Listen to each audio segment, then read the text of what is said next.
that have been sucked down to the Avernus. Towards the end of finding out where the Bleeding Citadel is, where this magical sword of Zariel is, that's going to plot. It's got plot armor. It's got plot things. We don't know how it's going to work, but Chris Perkins is going to tell me in a couple chapters. So you guys find out that, hey, if you, Bell says, if you finish these tasks and contracts, I'll tell you where the Bleeding Citadel is for half the party. The other half of the party went into the Hellrider Crypt, and they were told by Olanthius, a fallen paladin who wants to redeem Zariel, says, hey, if you can go create a distraction by releasing this giant demon, come back to me and I'll tell you where the Bleeding Citadel is. So you guys did that. You released the giant demon. You guys talked to a Cerebrex who told you where this wrecked flying fortress is. Why are we going to the wrecked flying fortress, Epione? To get rods. To get rods, yes. Yep, so she had a vision. Hey, this campaign is wild AF. So it's the most wild of goose chases ever. So they adamantine rods. I don't know if you guys know what those are for, or else I spilt that via the Vinos last week. But the adamantine rods do a thing, and if somebody in the party knows that, you guys can discuss it. Yeah. You guys can roleplay later. Yeah. So you guys all merged at the wrecked flying fortress. The tormentor that half the party was riding in leaves the demon, and they hit a sandstorm. The tormentor is like in bad disrepair. It's like it was chugging along. It seems like it's just not going to work anymore by the time you stall out at the flying fortress. The Reichwave, the ship that is a Spelljammer schooner that I kind of homebrewed, is kind of off camera in the red. That's Manu's ship that he has been looking for like the past 3 years. You guys arrive and you pull up to the ship and you get attacked by Vrox or Vrox, if you want to say it wrong. A bunch of winged demon creatures attack you guys, and you handled them. For James / Judgy / Stacks, what we're doing here in this campaign is there's no long rests because they're so high level. They have not had they've had like one long rest, but I gave it to you guys at the beginning and you're like, oh, this place is a piece of cake, and then not so much. So everybody in this group, to include Stacks, has been in the Avernus for 2 days. Everybody who has not touched the holy water routine has at least one level of so Stacks, you have 2 levels of exhaustion right now because you have not had like a one of the JC troopers that are running around, like a paladin and or a cleric that knows the secret way to do it. I think the guys on the Reichwave have 1 level of exhaustion, correct? Checks. Okay, because you defeated your first level exhaustion. Now that you got this one, so I'll let you know, like every hour or so, you're gonna have to fight that again until things happen. That's the pressure overall in the campaign so you can feel the garage door closing, right? Where you're just like, oh, we either gotta hurry or we gotta do whatever. So that's my little technique if it's a level 17, 18 campaign to make it sporty. So most folks, Henry's crew has 1 level.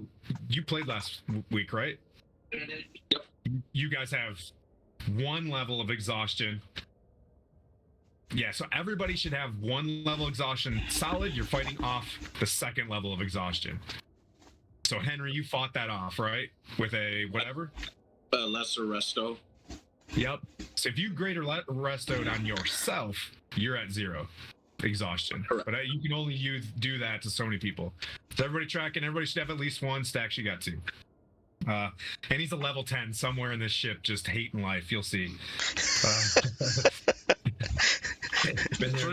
First session death. It's called hate. Yeah. You cannot do it in the United States military, but you can in Dungeons and Dragons. Old fashioned. Stay away. I mean, but since you are active duty, is it still hazing? I don't know. We'll work this out. Let me know, SGA. They'll sort it out. Social media will too. Let's see. So the Reichwave is holding. It managed to fetch the Kobold, managed to get it working. It's hovering about 40 feet up above this huge, iron, metallic-looking. What they describe it as like a saber stuck in the ground. The ship looks like a giant kind of saber and about a third of it looks like it's jammed into the ground from a significant accident. The base of it, where our bugbear friend, and I forget, Tagir. Yes, like tag here. Yep, got it. Tag here. Nice. There's a big gaping hole in the bottom of the wrecked flying fortress, and there's what appears to be a command deck that has an opening as well. I think Manu, you hovered high enough, so you're at. So we're at the second level. Yep. I think where we got to. Yep, for the metaverse, for anybody metagaming, it's 80 feet out of the ground, and you're 40 feet up. When you got up to a certain level, that triggers, Whiskey 1 for command post to drop 1,000 V-Rocks on top of you, and you're level 18 them real hard. I think at the last session, there was an epic ending where Mooncolor and Valanthe, this unicorn, just appear on top of the helm of the ship, right? And she just blasts a couple V-Rocks. Mirren summoned his steed because he's a super duper awesome paladin, and he summoned a nightmare because you guys are in hell, so everything's got like wonky flavor to it. So he's like, come here, holy horse, and like, not so much horse shows up, but you handled it well. And there's, on this very small schooner, there are like 2 fucking horses on it. It's sinking. Every second, sinking every inch. I'm pretty sure we're over the Spelljammer weight limit on this. We'll get to that when we get to it, but let's just pretend there's enough. If it becomes a frigate, then no problem. That's not where we're stuck right now. It's a Fruner. We'll call it a Fruner. Yeah, it's modified. Okay. So, all right, I know I've talked a lot, and to ease you guys back into the role play, I'll say, Epione, you're downstairs. I can see you're leveling up still, so you're like, you're still meditating. Epione was like, hey, I need to go downstairs and need to do my celestial things. I think I used her to give you a blessing or something like that. No, you did. Yeah, you're a paladin. So, like, the last Holy Avenger strikes hit, the Echo from Kaigon and the Hammer of Thunderbolts hit a V-Rock, knock it off. And Uza, the Warlock Barbarian, is shooting things. Mooncolor shows up to the bottom of this ship. Boom, you see Valanthe. Interesting fact, though, I think only Epione has seen Valanthe. So surprisingly to you, Manu, on your ship, a unicorn shows up and an elf out of nowhere is blasting cool. So I'll let you guys. Hold on, we got my computer up. Maybe you'll remember. No, because they have met me, Tim. Remember we started in Baldur's Gate. Yeah, in the bathhouse. Yep. So out of nowhere, a unicorn shows up, and Valanthe, you met her for like 15 minutes outside of Baldur's Gate. Yeah. Yep. Well, this isn't weird. You were taking a nap. You were suturing from all the battles. So you're downstairs next to Epione. You heard a clatter upstairs. All right.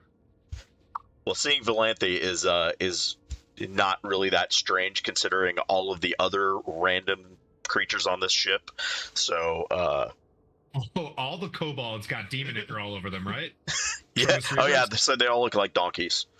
So they've got the first level of Pinocchio, where they got the ears and the tail.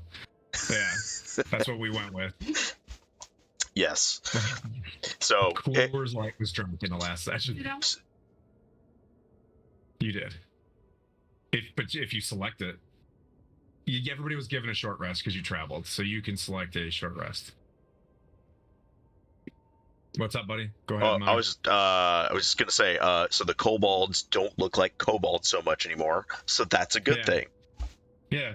For everybody else who hasn't seen my ship yet. Yeah. So there are weird-looking dragon monsters floating around with donkey ears. Okay, so, well, I guess I wouldn't be hostile since she went and killed one of the things we were trying to fight. So, like, well, you must be on our side. Nice to meet you. Throw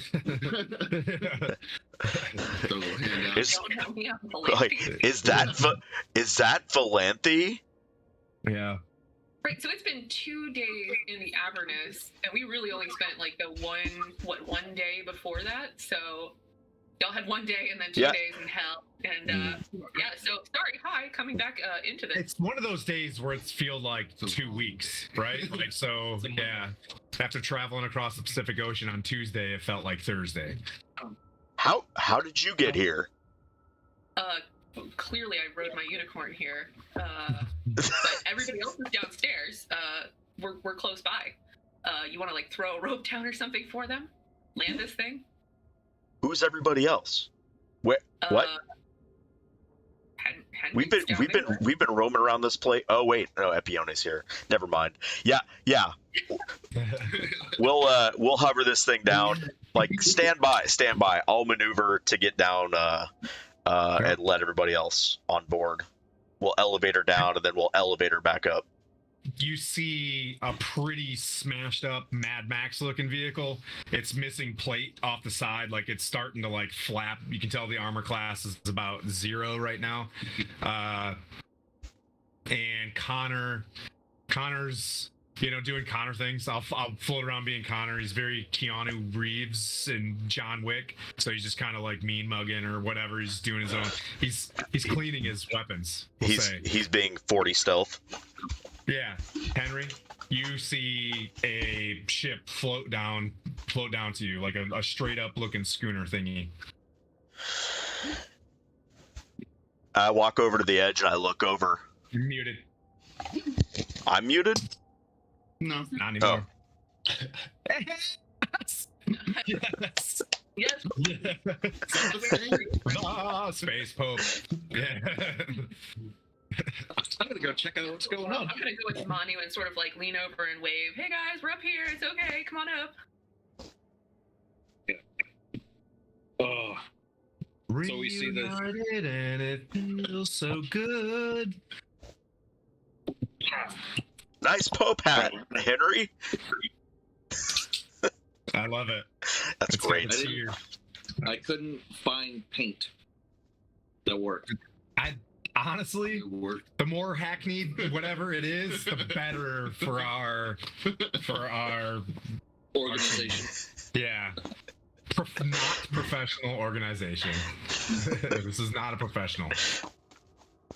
I'm definitely gonna go check it out and kind of get the feel for what the hell is going on.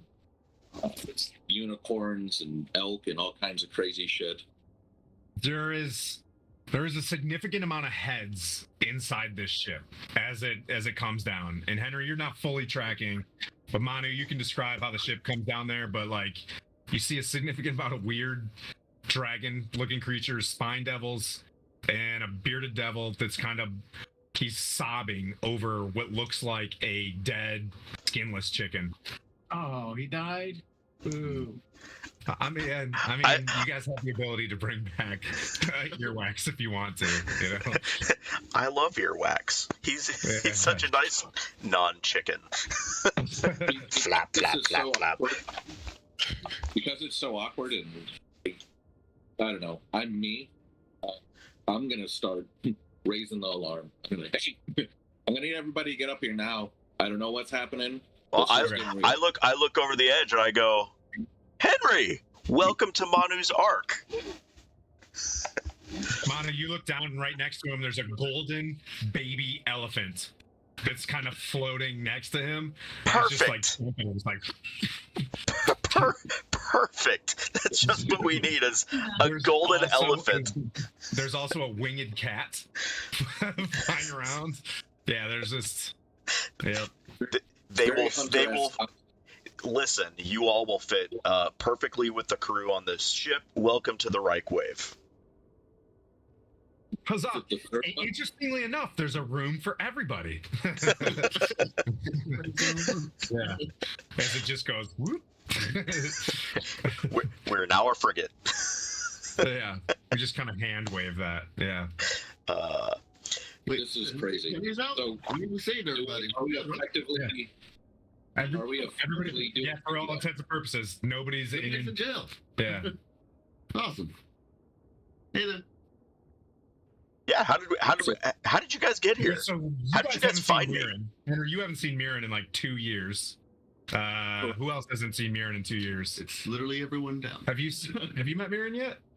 Yeah, remember I. Oh yeah, you guys are on the ship. Alone and Yep. Okay. Yeah, nobody else knows me. Nobody knows Mirren. Yeah. Hello, how you doing? Yeah. Connor will catch up with that. You get a heartfelt hand on shoulder. Where you been, dude? We missed you. For the last couple of years, just minding my own business. Running an orphanage. Trying to make amends and figure out what's happening in life, and then boop, I'm in hell. Weird. I'm gonna The tell you great right hand now. of Tim reached down into his life and boom. I want to tell you everything that's happened, but right now things are really weird, and I really could use your help because this is bonkers. This is not, it's not Swordsman, cool. you're down there as well. Yeah, you're in the Swordsman. Dragunov. We run another campaign from Witcher, and I get them confused. So you see this. You're kind of, you know what I mean? Like, you had your little outing with Connor or whatever. Yep, he's dealing with his stuff, but you see also this ship kind of landing, and you see a turtle with like a tricorn hat with horns. Did you meet him in Baldur's Gate as well? Were you in Baldur's Gate? I was in Baldur's Gate. Oh, yep. Okay, so yep. Oh, fuck, you were in Tiamat with him. Yeah. Your old crew's back. Okay. It's hard. Every time I collect another soul into this campaign, I have to remember where everybody. Yeah. Okay. Well, That's looks what- like you all need a ride. Yeah, what are you guys doing here? Where have you guys been? It's just funny you should ask. We've been mucking around with this guy Ball. Connor's constantly getting us into trouble. I was dead again. Yeah, about that. Yeah. Let's not talk about him. He's bad news. But Bell. He sent us to this stupid spaceship thing, whatever this is, and we've been on a wild goose chase for 2 days in here. After Sandazol Morja booped us down here, it's just been a wild goose chase ever since. Yeah, and then all of a sudden Epione shows up. Like, we were on a path to, and Epione shows up and says, Devil's got the devil. God. We've been with Skanky Seaweed Lady, Typhoid Mary over there. Got to get her a bath. We've been doing all kinds of stuff. Typhoid Mary. Is this an NPC that I forgot about? I was drinking a lot last week.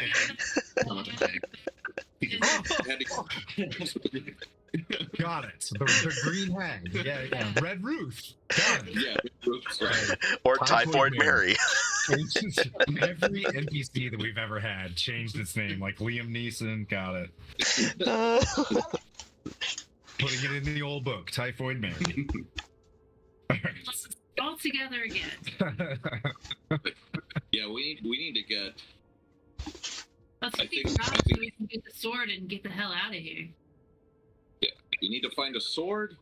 We have an elephant. So we're all definitely not professional Dungeons and Dragons players. So you guys are on the ship. You're all together. Lantoris seems to be grabbing various parts from the Tormentor, the Demon Ride, whatever the hell this car is, and he's bringing up various equipment to begin to load up inside your ship. Manu. So I'm gonna direct him. It's like, Fedge.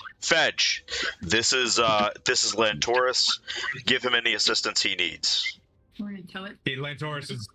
You get the idea that he loves where he's at right now, and he's gonna get to work. Like, he's going straight downstairs. He's gonna start artificing hard. Sweet.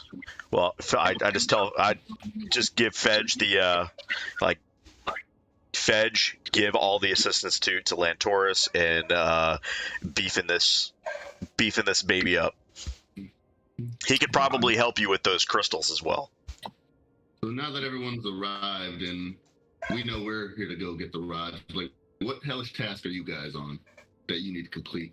Because we still need to get these rods. Go kill release Kachi? Kill Kachi? One of those things. What are you up to? Oh, so he just mentioned, right? You said you gotta release cottage cheese. Yeah, that's another guy. Lord Cottage Cheese. Cottage Chichi. So those are two things we have to do before we are settled. Well, our main focus since we got here was to get the sword, to put the sword back in Zariel's hands. So after the rods, we'll go help you with cottage cheese, I guess, and then we'll head to the Citadel. Hopefully nothing else will throw us off our way. Yeah, let's hope that. You're coming up the caging ladder. As well. Yeah. Did you hear that? Are you coming up? You getting the ship? Yes. You overhear them talking about, their task was to get rid of Lord Cottage Cheese. Okay. Cottage Chichi. I'm saying it now. Yeah.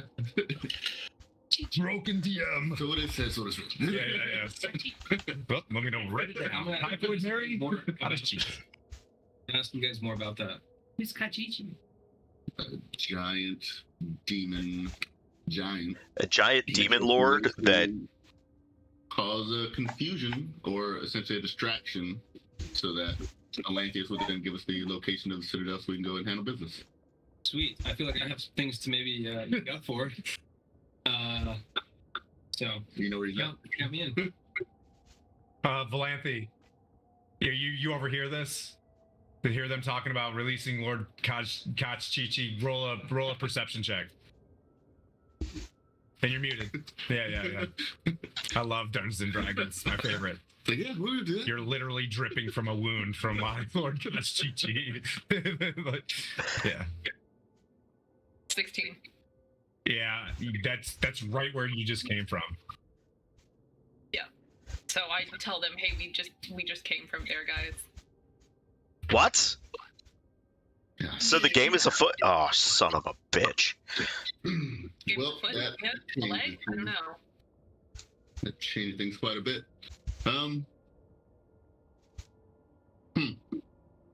So we could go in here and find the rods and then just go back to Olthantis. Do we need these rods if we go to Atlantis anyway? I don't know. Because, I mean, Atlantis can tell us what we need to effectively get to the Citadel. Yeah. You're Let's trusting go me. back. Look at the Holy Font. Yep. Name again? Lulu. I look at Lulu and I said, Lulu, do you know what these rods are and what they can do? She's like, I don't know. I wasn't in the forge.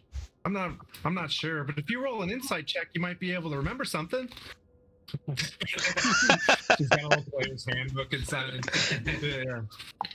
I know it's been a really long campaign, but I don't know. Maybe if you use your own free will and think. Yeah. All my notes. Okay, Holy Font, you make a good point. Welcome.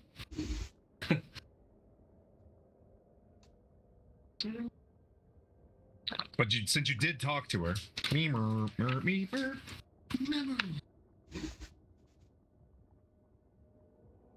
Did she tell you guys about Inagu and Baphomet?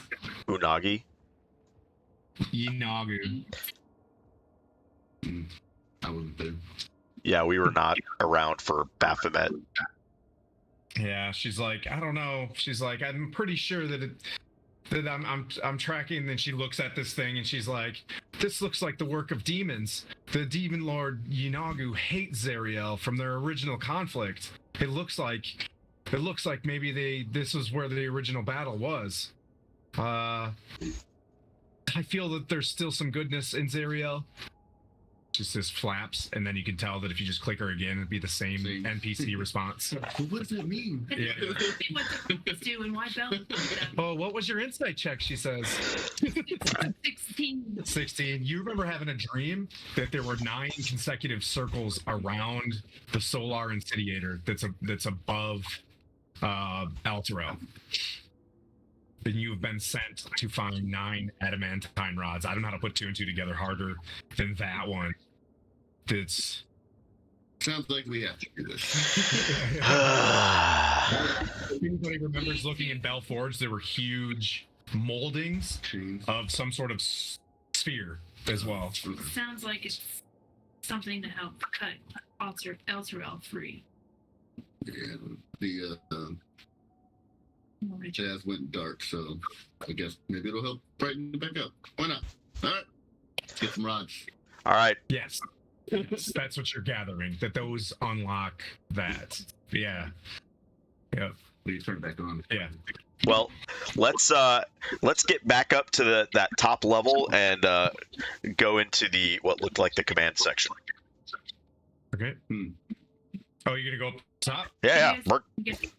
No, we got about halfway and then got attacked by all the demons. So as you climb up the tower, wreck rises from the scorched hellscape. It looks like a giant sword blade, tilted to a 20-degree angle and partly buried underground. Much of its exposed hull is rusted and torn asunder. As I mentioned, hot wind screams as it tears through the hollow structure. And man, those vultures are dead. As you guys are all you guys are starting to ascend? Yes. Okay. I go, wait. Look at this new trick, because I don't know if anybody knows I can do this, and I disappear. Oh. And then I move, and then I reappear, and then I disappear, and then I move, and then I reappear. Isn't that cool? There's a bearded devil that's like, oh my god, that's amazing! And he's got like this dead chicken, and he's like, that's crazy! So I can go invisible at will. And then the kobolds are like scream, oh, you have the dragon. Yep, I forgot. We have this. As soon as she comes upstairs, they all like get on their knees and do like the Temple of Doom. You know what I mean? They just they straight up like worship you. Yeah. So since we don't have Slater to turn invisible and spy, I can also turn invisible and go a little bit. What feat is that? Just a. That's one of my invocations. Oh, okay. Sounds homebrewed. Yeah. You know what I can do? Yeah. No, it's okay. So you're done with your familiars? You're done. You dropped it. Change that. That's why I was like, what do you mean? You're not attached to Slater anymore. You took it from me. I didn't take him from you. This is becoming a thing. Yeah. Okay. Slater is still your familiar. Unless Bell's involved. And then he's, you know what I mean? Bell's familiar. Yeah. I'm sure I have to kill him and I'll cast a spell. Oof. Okay, so you're still ascending up. You guys watch her magic trick? Do you want to keep ascending? Are you guys like... Yeah, why are you doing that, Epione? Cool. Show you my new trick. It's like some sort of shifty thing. Invisibility. Oh. Invisibility. At will. Ability combat. Oh, really? Oh, at will? Oh, cool. That's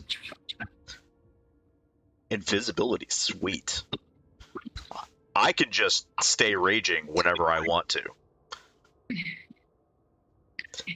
Nothing good comes when you rage. I have a glowing sword. Unless you're fighting somebody. Hey, we're gonna use levitate. We're gonna use a lot of theater of the mind for this bad boy. All right. So as you climb up, right, you get as you get up to the front of this thing, you see a gaping hole of what looks like the inside of a bridge of, some satanic Star Trek. Sparks rain down from the gashes in the ceiling of what used to be the bridge, much of which is open to the sky. The room has been picked clean, though rows of stripped down consoles and a few hanging chains remain. So it's kind of juxtaposed with like, you know, science and macabre, right? Like you see, you know, as normal in hell, you know, the iron chains, rusty looking chains hanging from stuff with sick looking meat hooks hanging on the bottom. I'm just gonna add that for like, I don't know why they needed that. But we'll say you pull down a meat hook chain and the thing goes left, and you pull down another meat hook chain and it goes to the right. Anyways, but just imagine seeing a row of consoles as you, we'll say, about 40 feet wide. How close can we get to the opening? You can just straight up, you know, slide up to the side of it if you'd like. Yeah.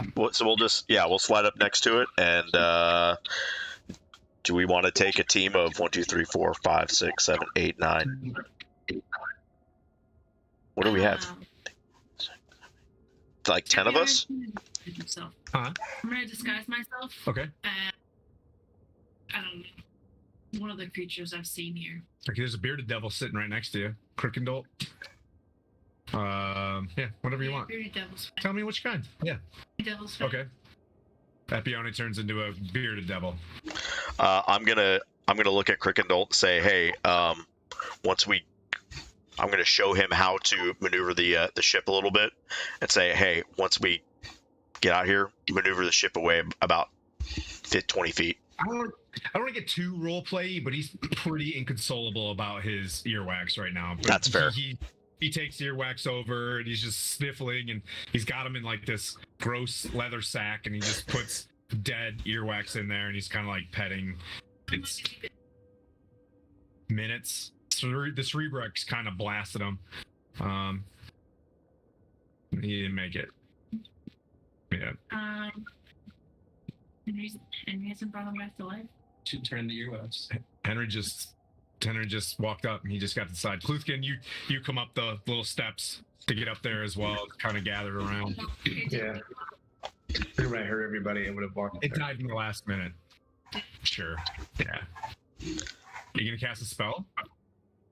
Nice. On a dead chicken? Tight. Is that a spell? Okie dokie. Thank you. This is you making this easy. Can I stabilize the chicken? Sure.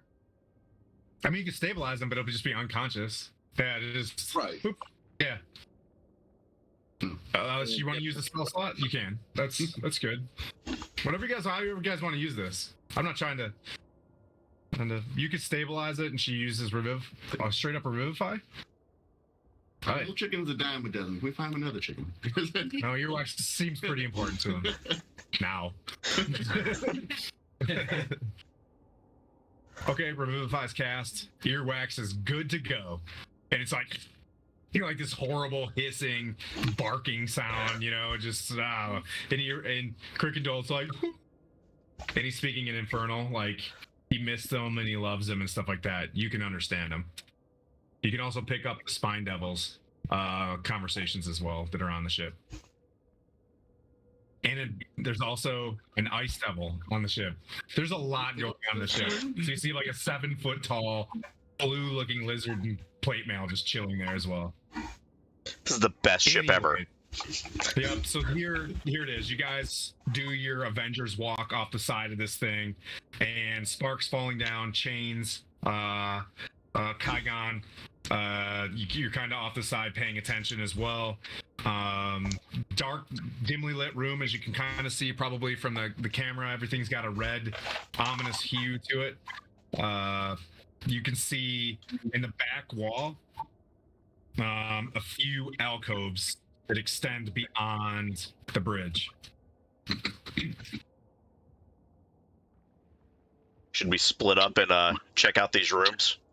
We've got plenty of people to. Horror movie rules. Let's go split it all up. Can I give the new rules? We're gonna give some from combat, since we have everybody together, and this will go into campaign 2 when we collapse everybody together. There's no spell scrubbing when it's your turn. You either know what you got and you're ready to rock, If you're like, I don't know, that's the same as hold an action until you got to figure it out. You basically lost your movement. So if anybody's fumbling with what they want to do, that's you lost your movement and hold your turn kind of thing until you have it figured out. Does that make sense? That's the only minus to. But we'll let people know. We'll post in the fight club. This is your order of combat, and I'll remind you, hey, you're on deck. So you have a chance to get it going. Cool. That's not me being draconic or whatever. It's just to kind of keep the roll of things kind of moving. All right. So, was that a question? No, we're just hopping inside, and we should probably at least just do 2 groups and sweep this room. There is kind of a left and a right. There's 3 openings to your front, and 1 opening to your right. It looks like a hallway. It looks like there's a room. So in the 3 openings to your front, it looks like 2 rooms and 1 kind of hallway that turns off to the left. Epione, you want to use your sweet little trick? Yeah, I'll turn. Well, actually, I mean, I'm a bearded devil, so I feel like I would fit in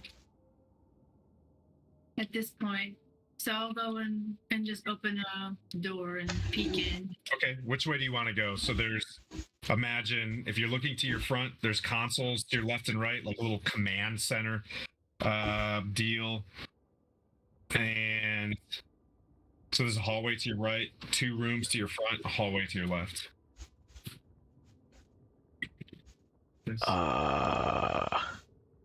Yeah. Like that. So there's 2 doors at the end of the hallway, and then a right and a left. Mm-hmm. Okay.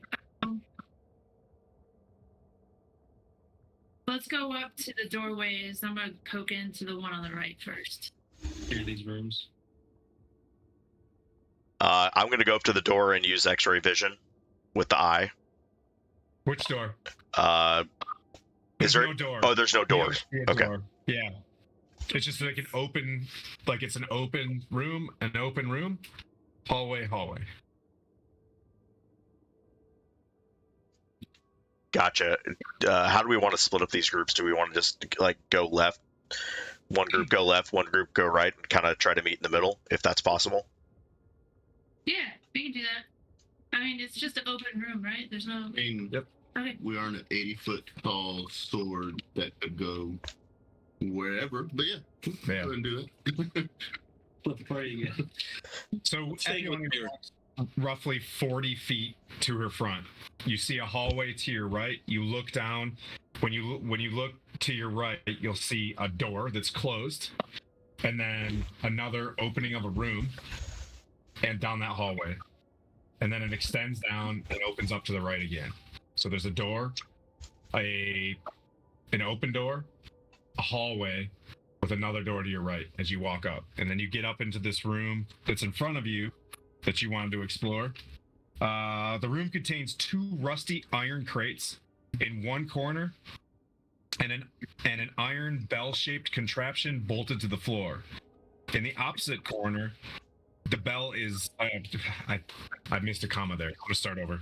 This room contains 2 rusty iron crates in one corner, and an iron bell-shaped contraption bolted to the floor in the opposite corner.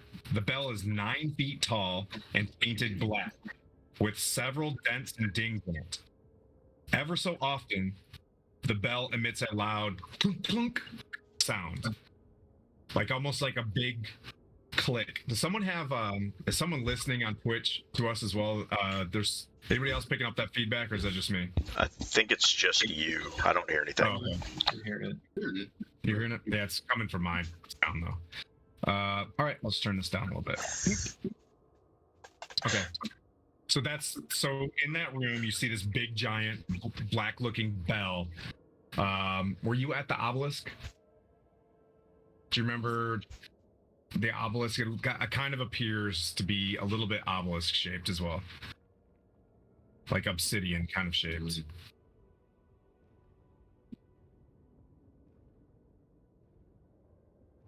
That's what you see in that room. Okay, is there any writing?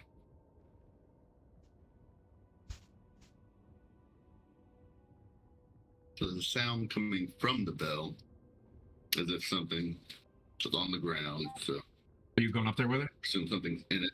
Mir? Yeah, I'll join that group. The odd clinging of something within. It looks pretty clean. Like there's no infernal ruins or anything on it. It just looks like this room was built. There's a couple of crates, and it looks like this big bell-looking thing with the dents in it. Is there anything in the crates? Nope, nothing in the crates. And there's no writing anywhere? Nope. Okay. Alright. So, like, to get back into the swing of things, get back into Dungeons and Dragons, there are certain levels of, investigating or perceiving or anything like that you can do as you get into the room. You can choose how you want to explore it. How often are the bangings happening on the bell? About every minute it goes clunk. But you guys really haven't been in there. But if you from the back of your mind, you go like, oh, I've heard that during the fight. Like as you guys were outside, you heard an audible clunk sound, and now you know where it's coming from. Do I think that it's maybe something that's controlling the ship? You can investigate. Intelligence check, but you can add if you want to, if you want to perceive it with a religion check, if you want to do an arcana check, if you want to do anything like that. Is the bell hanging on anything, or is it like sitting on the ground? Yeah. All right. So Dragonoff walks up as well. He kind of looks. Perfect. Yeah. That's so you get the idea that there's an aura of transmutation magic around the bell. You can get the sense that this is what kept the fortress aloft and level with the ground. You get the sense that this is a rhythmic malfunction caused by the fact that the fortress is leaning to one side. Like the bell is unable to do its thing because it is, you know what I mean? It's unable. It's not. If it was sitting, level, it could do whatever. Do I think, now on an insight check, do I think that this is because of the battle before 17, 18? Yep. Yeah, you get the sense that because of the battle, this thing crashed. All the things that are broken in here are probably because of that. Okay.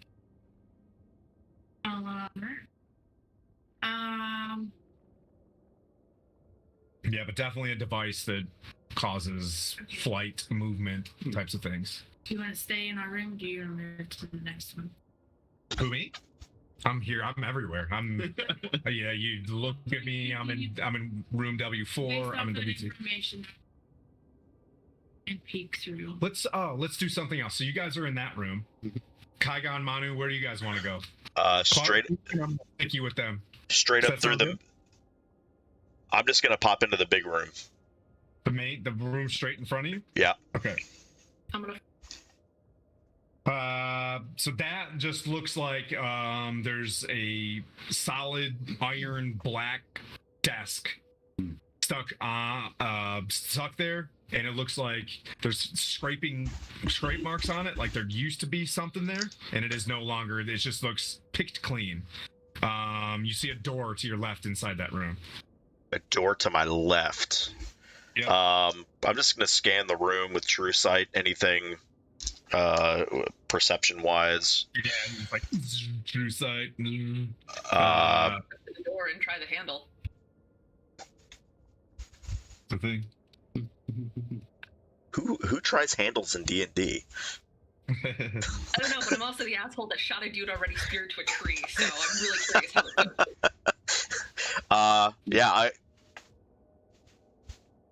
I'll go up to the door and do I see anything with true sight that would make this door look anything less than interesting? As you're looking through the door. Yeah, one sec. And then I will use X-ray vision to look through the door. Vision. But but they don't know that I'm using X-ray vision. I'm just staring at the door. None. He's just Real intently. Manu just zoning out over there. turtle thing. Like, is this just a thing turtles do? I've never seen this before. More It's of a recent. Connor just wrote, "Don't die." I'm just having a petite ball seizure. All right. Don't tell me what to do, Connor. So when you look through this thing, you see what looks like kind of a large furnace with pipes that are snapped inside of it, like almost like a organ type feature. That the pipes are coming out, and then like it feeds into a console that probably runs the equipment that's up here. There's a bit of a furnace. It's got like you can see the grates in it, and it's kind of scraped open, which you get the sense that probably goes down into the rest of the ship. And there's all sorts of like I said, broken piping in here. Gotcha. I'll just go ahead and open the door. You open the door, and I'll just walk in and do I guess investigation. Well, we'll do a full perception check on the inside of the room. I guess I have a disadvantage on everything because of the exhaustion, so that is 12 plus 9 is 21. That's pretty good, honestly. That was the lowest, was 21. Yeah, it was 12 and a 17. No. So you walk in, you're using your true sight. You see where this has a very like alien, where it's like ripped open. You immediately realize it's like some sort of beastie ripped this thing open. You get the sense like you're looking around that off to the left, another hallway that you haven't seen before breaks off, but it breaks off into an opening to the outside of the ship. Right, so there's another hole that you could have gotten into. Gotcha. And it kind of bends off to the right, but in front of you is this open grate. You kind of look down in there, and you start hearing chittering and flapping coming up at you. Gotcha. I'm gonna go out of the room and just close the door. Okay.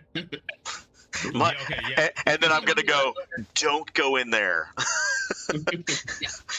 So yeah, knocking an arrow, just kind of holding it at low ready, and like backing out with Manu. This is the wrong room.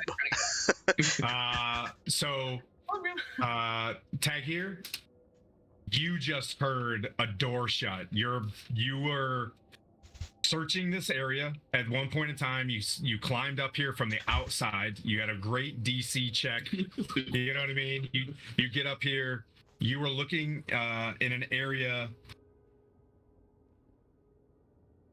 You were resting. You were trying to rest at those signal desks. You were in a hallway that had 4 doors leading off it. Behind each door is a closet with a miniature console and chairs bolted to the floor. The consoles have keys and functions like infernal typewriters. You get the sense that some sort of small creature used to sit at these places. Looks like in your mindset where like operators kind of hang out, where like there's like switches, and there's a thing that like a tube to be able to speak into, a tube to be able to hear into. You were searching around there, kind of confused and exhausted. You heard a door slam behind you as you came into basically the same scenario that he saw. You walked in, you saw a grate that looked like it went down, and you're like, nah. And you walked around the corner because he stuck his head in there. That's where he heard the chittering. You also hear just a big flurry of like wings down a hallway behind you. Okay. It's far enough away where you could hunker down where you're at, like for a while, for like a round or two, to know that the door slammed, and then whatever is flying around is just disturbed in that room. Okay. I'll try and do that, and then prepare myself just in case it's good or bad, I guess. Yeah, it's probably bad. Yeah. You've been here long enough for 2 days, like everything is terrible. Turbo King. Yeah, terrible. So you close the door, Manu. Yeah. Kaigon, you with him? Let's see. Kluthkin, Valanthe, what do you want to do? There's a hallway off to the right. And Backing out of that with Manu, right? huh? I just finished backing out of the room because I'd followed Manu and I was gonna go. Oh, okay. Kluthkin and Henry, you guys can. Where are you with? Who are you with? Kluthkin. I'm waiting to see where Henry goes. Okay, Henry. Yep. Everybody kind of takes a room. Do you want to just stay put? Yeah, I'm gonna stay somewhat central in case I have to respond. Kluthkin, you're gonna post up next to him because you have 5 hit points. Got it. No, I'm good now. I'm good. I healed up. Yo, he gets to the target, comes right back. Like, No, I'm good. I'm good. well, yes. I healed up a bit. I'm fine. All this Viper ops, but yeah. All right, so, let's see. Who else is missing? Mirren. You're up with them? Okay. So Epione and Mirren, you guys see the bell. Dragonov, you're with them? Yes. Okay, you guys come out. You see Manu and the party walk in to the. So if you walk out of that room, right, you're walking backwards out. Yeah. Is he bugging you? No, he's fine. Oh, okay. Oh. Just a baby. He's real warm. So there's that hallway to your left that you guys can turn the That's heaters where off. they went. No, he's fine. Oh, okay. Everything's fine. Yeah. I think we'll go look at the door that is actually closed to our right. Okay. Yep. So there's a door. So you'll come out. The door is to your left, and then the door is open to your right. Sorry. What's the lighting stitch? Dark. Dark? Yeah. I'm good. Not anymore. I have my flame tongue. Okay.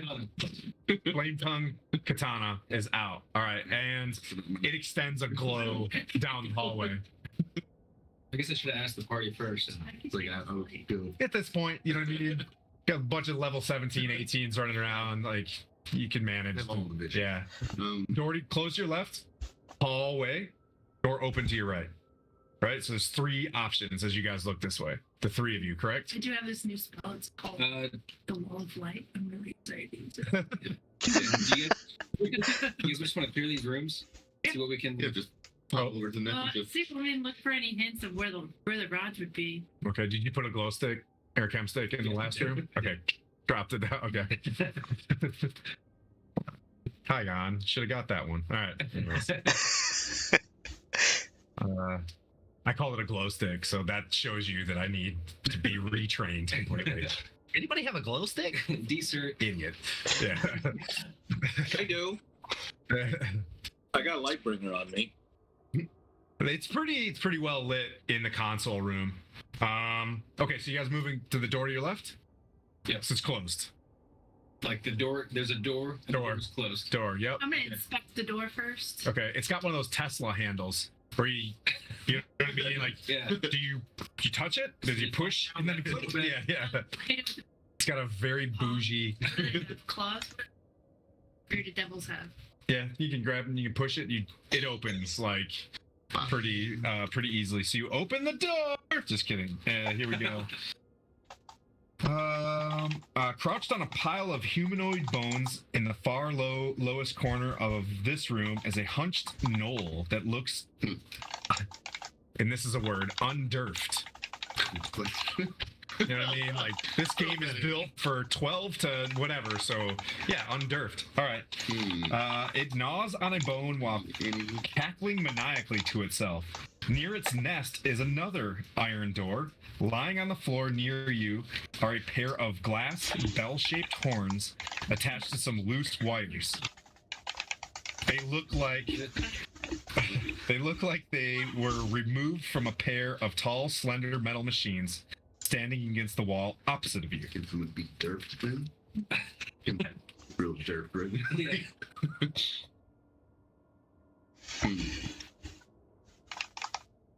Underfed, yeah. Underfed is a word? So I should have read that as underfed? Underfed instead of under. Oh!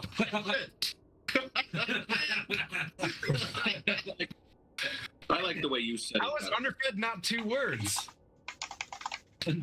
You're Well, an we got ourselves a clip.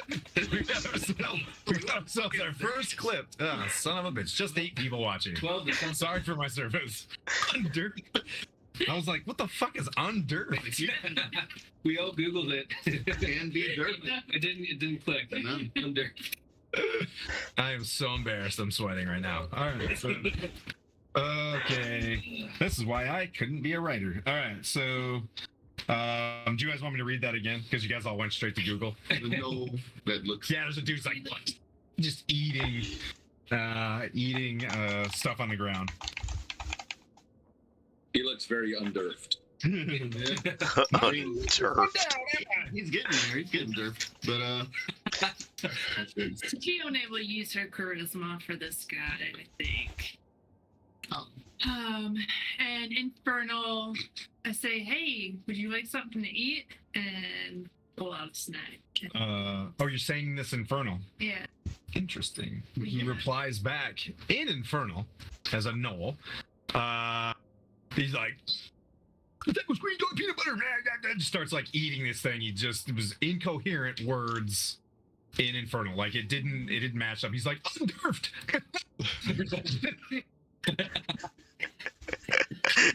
Unturfed.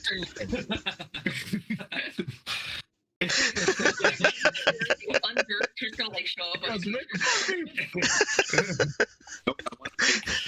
new definitions for the word underfed. Golly. Yeah, that's what you see. He's like maniacally laughing at this thing, and Is there anything else besides the pile of bones in this room? Does he look like he's been held captive? nope, he looks like he's good to go, but you see significant amount of machinery against the wall that looks to have been broken and removed in his wild state. let's see. So I'm gonna use my charisma. Okay. And ask him. So you did ask him a question.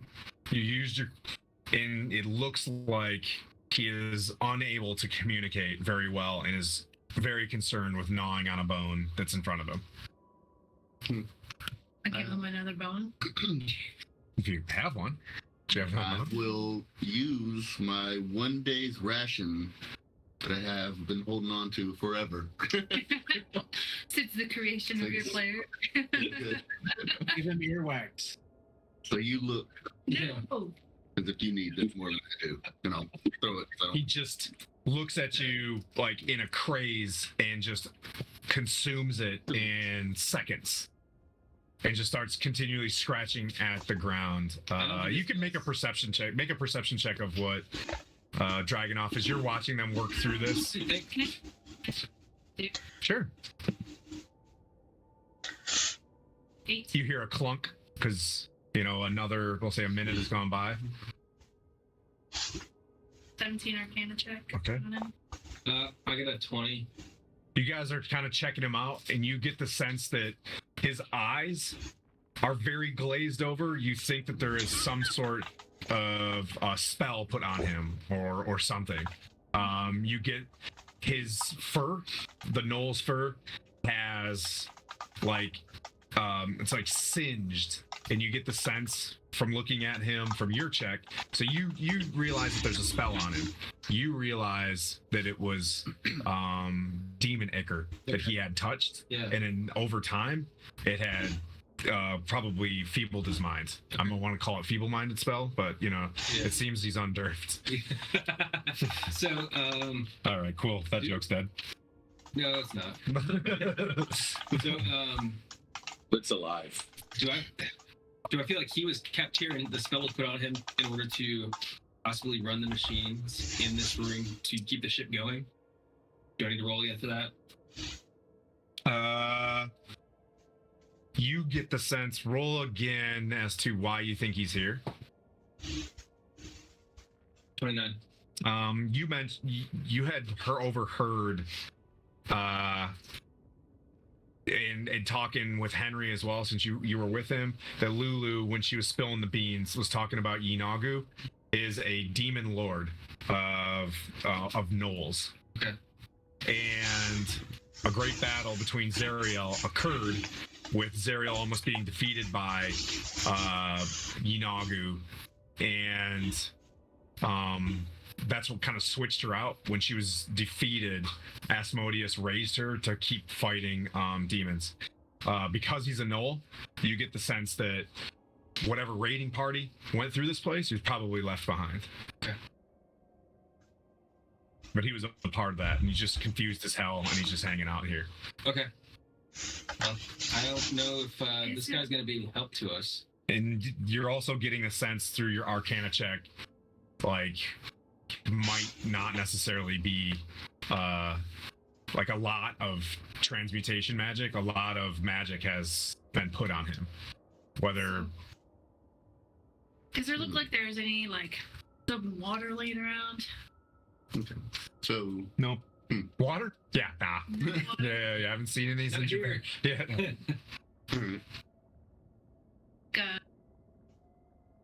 Dry shampoo?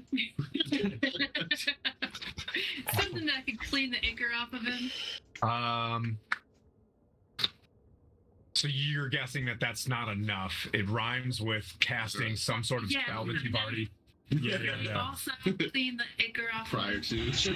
I mean, you can, use a bit of your robe to sponge him off. So you have mage hand to do this. Okay. Because I'm not. Yeah.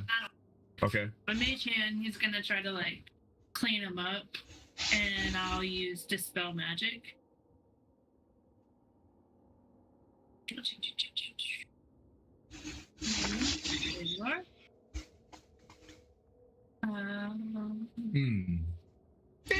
Why not? I'm a DM. You cast the spell magic. You guys kind of watch her, you move the mage hands, right? What's your concentration? Is that a concentration? Fuck it. Let's just mage hand. Rule of cool. We're not digging into this thing.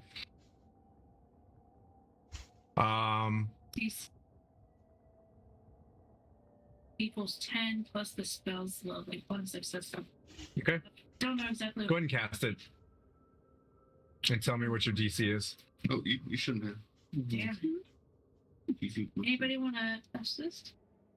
So, let's see. You cast that, and... Oh, so it depends what the spell cast on him is. So if it's a 3rd, 4th, 5th level spell, the DC is 10 plus that. But you still have to roll against knowing, I guess. You roll, and then depending on what level the spell that was cast on it, if you beat it or not. So what'd you roll? When you cast a spell, you use should be probably, that would be about a 16 for her with a 1. Thanks, Gary. 15 plus. Well, if I cast it at 5th level, which I can do, you automatically end the effect of the spell on the target if the spell's level is equal or less than E level of the spell slot you use. So 5th level or lower, it's just Yes. Okay. So I cast it at a 5th, so okay. 5th or lower. Let me just check something real quick.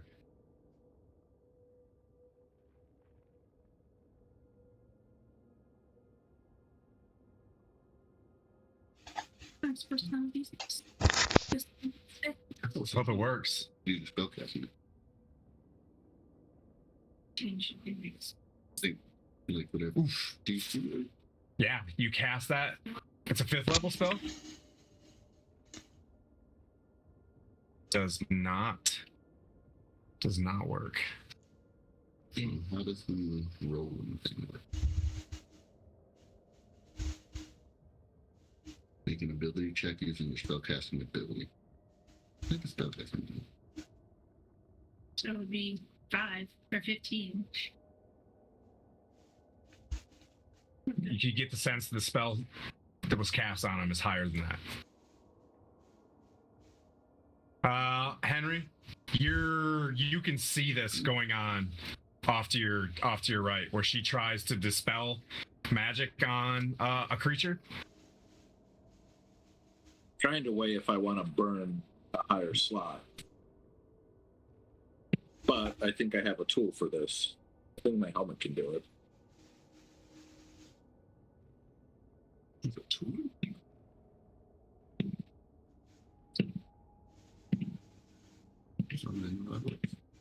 Yeah, just so you guys know, if you guys think this is that important, then do it.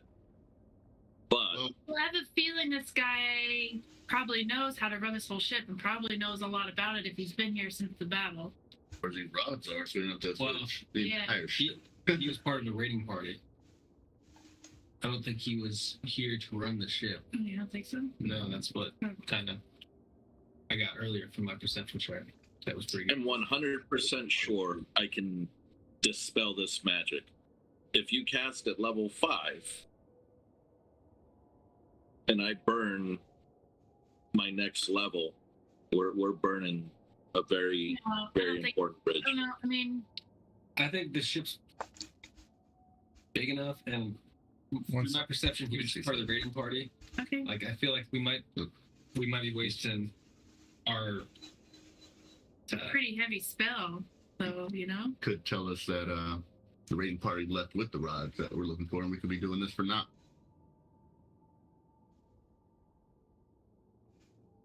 You wanna maybe check the next room over? It's like, oh, the rods. Okay, let me ask you guys this: is this guy going anywhere? No, I Let's don't shut the think door so. on our way out. Yeah. Sure. You will see from your checks, though, that the equipment that's in there looks very significant to running this Is there running this any machine.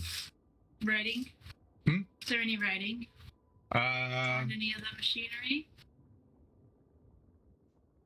You can make another.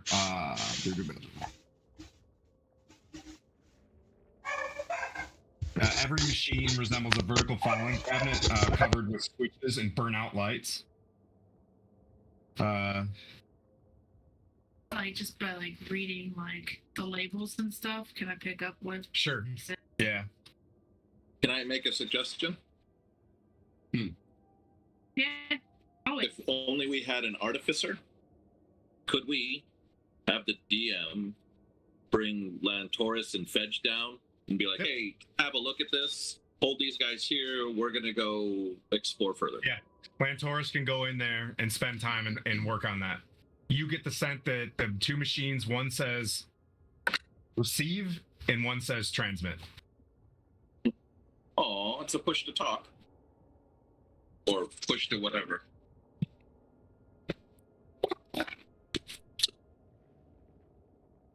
One's like internal messaging and one's external messaging. Okay. Let's keep looking, unless you guys want to hang up here. Tagir, you ready? So you're sitting there, you hear these noises. You hear a very significant shake. Manu, you feel this as well from that room, but the door looks closed, but you feel the thing shift and shake a little bit. Tagir, you hear wings flying at you as about as you begin to roll initiative for yourself. I'm gonna die. Did I seriously just close the door on him? Yeah. Welcome to Stronghold, man. Nice. He just got me. And do you count initiative rolls as ability checks? Because I'm rolling at disadvantage for those for the exhaustion right now. Yeah. Okay. Yep. Initiative? Yeah. Nice. That's a 7. 7? Okay. 10 sturges. If you're familiar with these 10 weird looking skinless armadillo faced or skinless hairless, they've got a patch of fur on the back of their head, just start screaming around the corner. 4 of them come at you as about 6 of them are swarming in the other direction, and they're all going to take a swing at you. Okay. Yeah. Well, it was nice knowing you. My dead body. Why don't you just say welcome to Stronghold, bitch? Forgot to add them to it.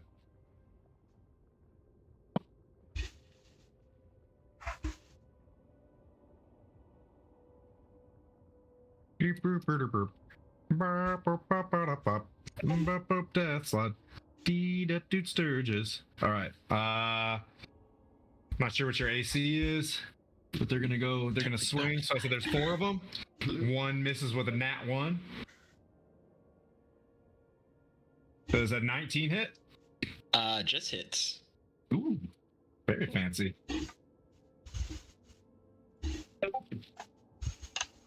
Are any of these messages for me that are coming through? No. Okay.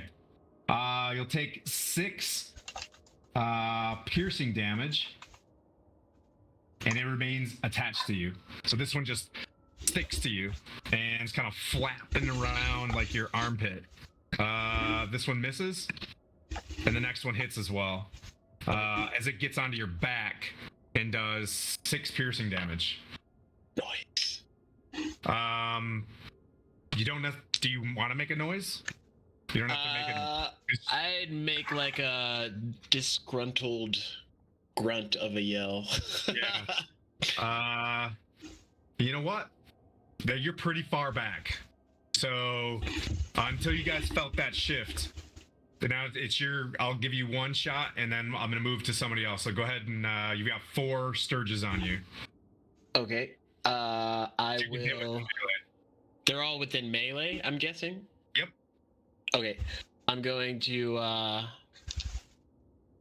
hit him with my rapier. I'll do 2 attacks. Okay. He has Stronghold shirt on. Yeah. 27 for the first. That's a hit. Okay. Yeah, these things look like they're not exactly. They're like CR 0.2. So that one gets 7 points of damage, and then I'll attack it again to try and get it out of here. It's dead. Oh, nice. I'll attack the one to the right of it. Yep. Dirty 20? Yep, hit. Okay. And then that one will be 7 points of damage. Dead. You're rolling disadvantage on the hits, though, correct? Oh, okay. But those were 2 hits. So the first guy's dead because those both hit. So roll 2 die for the next one. 13 for Hits. the second. Okay. Yeah. Yep. Let me make sure. 13 is, I think. No. Miss. Nice. So, Yep. So 1's dead. 3 are alive, flapping around you. Good to know. Can I move in any way that's not towards them and the others? You can back away. You're going to take an opportunity attack from the one that missed you. So you're going to. Well, you killed one that was attached to you, correct? Okay. Yep. You got 1 attached to your back, like over here. You can hit its wing or something to kill it. And then, so what I say, 4? Mm-hmm. 2, you'll get 2 opportunity attacks from 2 that are like flapping in your face. If you're trying to, you can walk about 20 feet behind you against the wall, away from the big door that just shut, or you can head towards the door. The door that just shut? So there's a door away from you that you heard. That's where the big thump and everything kind of shifted, and the bats came from. Okay. You're like way back down a hallway. You can keep going away down the hallway or stay where you're at. Does that make sense? Yeah, I'll stay where I'm at for right now, because if I'm just getting Yep, so you're down an extended hallway where there's little consoles where like imps probably hung out. Farther down the hallway is where the door was, but you can't kind of see that way. You just hear flapping against the wall. So Manu and Kaigon and crew, you guys move out. You see that they were casting some spells. They're talking to Henry in the main room. You guys can come out and just hang out there, Kaigon and Valanthian crew. Well, is that door? I'm just going to do a perception check. Do we hear, or do I hear any of that going on? That's a 14. Yeah, you can hear scratching, but you think that like a bunch of bats or something flew in there and are scrambling its wall, and then something shifted in there that didn't. Everybody feels that like something very large just probably moved from down the hallway or something. Gotcha. Yeah, let's just Did go you back have out. X-ray vision? Don't you have X-ray vision? Yeah, that's what I was using to look into the room. For like right now? No, I mean Oh, I guess I could. Yeah, yeah. If I hear something like I want to see what is in the room now, because that's why I closed the door. Like I heard that Okay. shit. This Close is the like door. You're around. Kaigon and Valanthe and Kluthkin, you're kind of just hanging out there. If you want to do anything, you can. But he begins to like use his round of this to look at what's going on. You see what appears to be a massive blue-looking snake creature just coming out of this thing, and these bats, like sturges that you've seen before, are kind of swarming around it. They're not really. They probably exist together as some sort of symbiotic love thing where they just chill. But and it's just in the room, kind of feeling things out, and it's hitting the door that you're against, getting ready to. It's got like its little feet and stuff. It's pretty funky. All right, so I'll like knock an arrow, just like have it ready. Kluthkin, you hear something. Only Manu sees it, but it does seem like there's something moving around in there that's going to get pretty wonky. Yeah, Yeah. I'll let everybody know. Hey, there's some interesting stuff in here. I know you can't see it, but I can. It's we could make this spicy now, or we can make it spicy later. What do you guys think? Let's do this, man. Yeah, We- you know I'm always ready for a fight. Do it. You want to just blow the doors off and go? Hell yeah. Yeah, do what Nano does. Yeah. I'm gonna put Baron, my get back here with me, please. I'm gonna put my ad right next to the door. So you guys know you're entering combat. Go ahead and roll your initiative on this one. James, you're gonna be. You're gonna take one more round. As they're just doing this anyways. I got the 12. 12. Well, 1 second. So you got a 12. Kaigon, are you tracking the? Yep. He had a 7, right? Yep. You had a 7. Henry 17. Luke's getting 10. Manu's 13.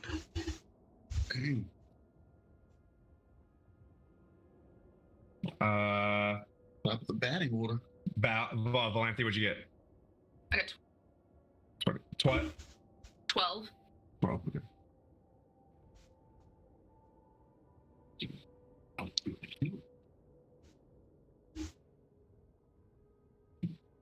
Okay.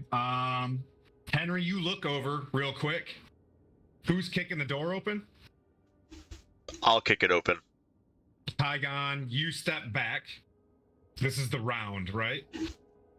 Manu kicks the door open. Valanthe, and I'll stop right now because Valanthe will now see a big creature, and I'll put it on the map. If you guys want to roll initiative on this as well, like you can. Sam? Can we hear it? That looks familiar. Yeah. That's awesome. I'm not still this week.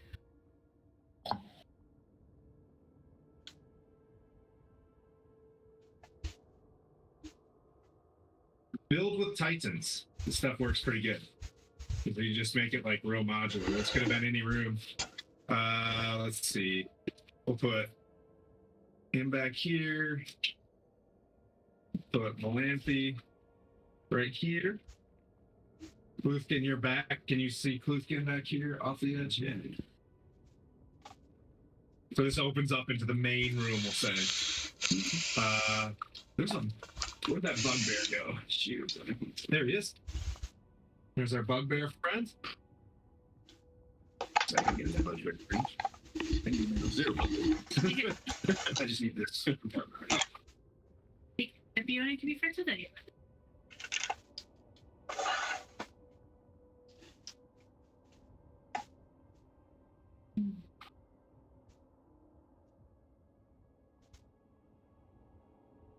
You.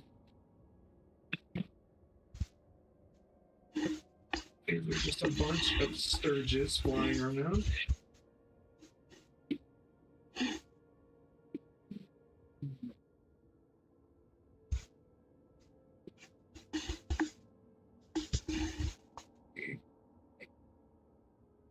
All right.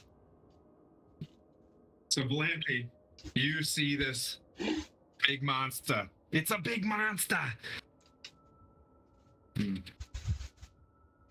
And you guys hear this. You can roll your own initiatives if you want and add to it and just ignore them and continue to move on. Yeah.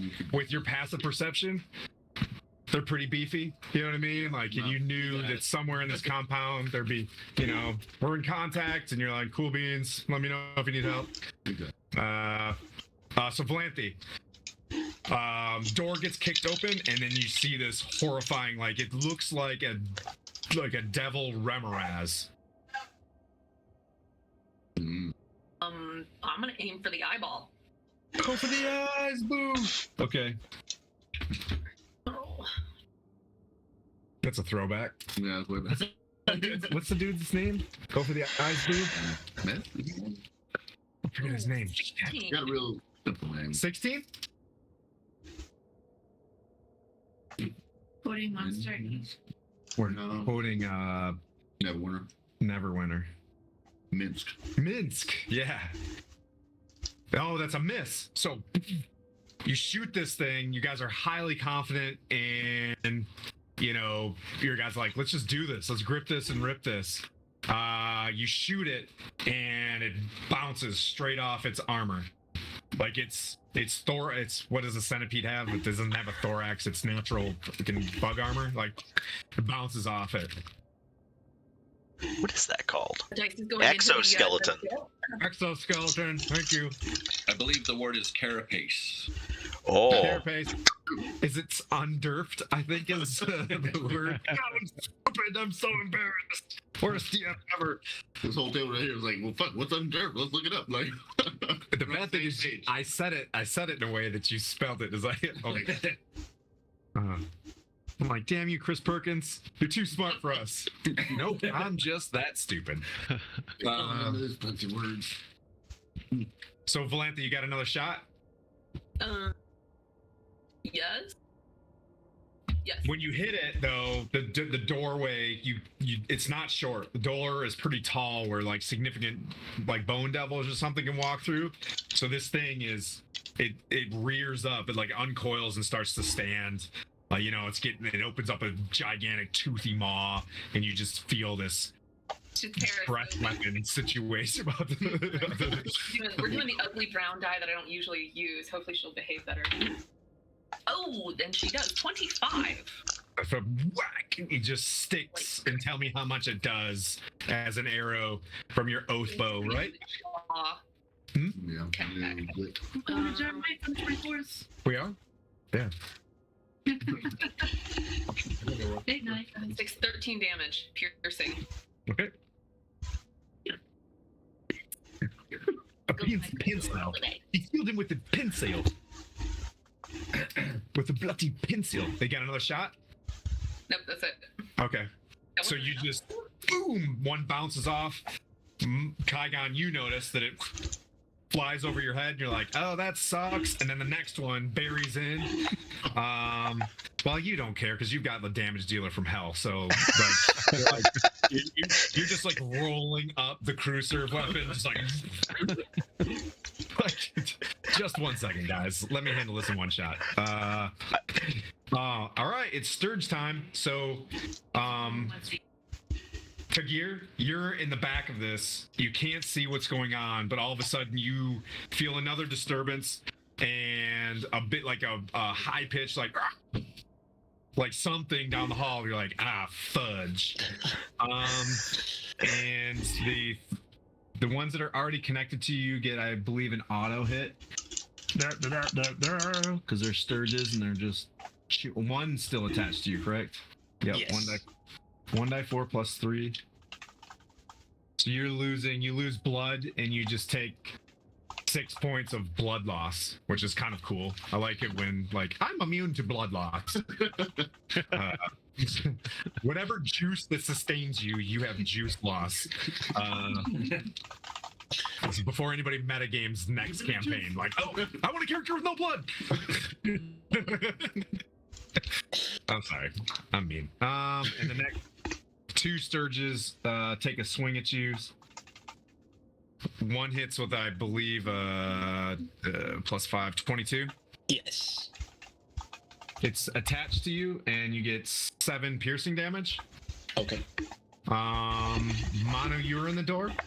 I kicked open the door and took a step back. Pygon, what was your intent? Were you going to be first in? Yeah, I'm going to put my echo on the back side of it. But not yet, unless you have a reaction to do that, because they're going to... 1 Sturge is dead. There was 10. You're messing with 3 still. The 7 Sturges are going to... I'm going to say 3 Sturges are going to burst out the door and hit you. Okay. Those are 2 misses. 3 misses. So that's 6 Sturges. 1's dead. I'm gonna send 3 to Manu. That's 9 Sturges. That's 9. Yeah. So 1's dead, and there was 10. Does 20 your AC? 18. 20 hit? Oh. Okay, so they both hit. One of them is going to take 7 fire damage if it hits me. As soon as it gets 6 damage to you, it dies. So it does And 6. the other one, Gotcha. 6 damage. 6 damage, 6 piercing, and the other one attaches to you and gives you 4 piercing damage. Okay. So And one's begins dead. Yep. One's dead. So there's 8 left. 1 stuck on you. 2 stuck on Tigir. And that brings up Kluthkin. You're down the hall. You're behind. I'll give you like half cover behind one of the consoles. You see this thing over the door as the door kicks in. 2 arrows shoot. You notice that, Volanthi's carrying an oath bow, which is pretty solid. Bounces off. You get your shots. I'll take my shots.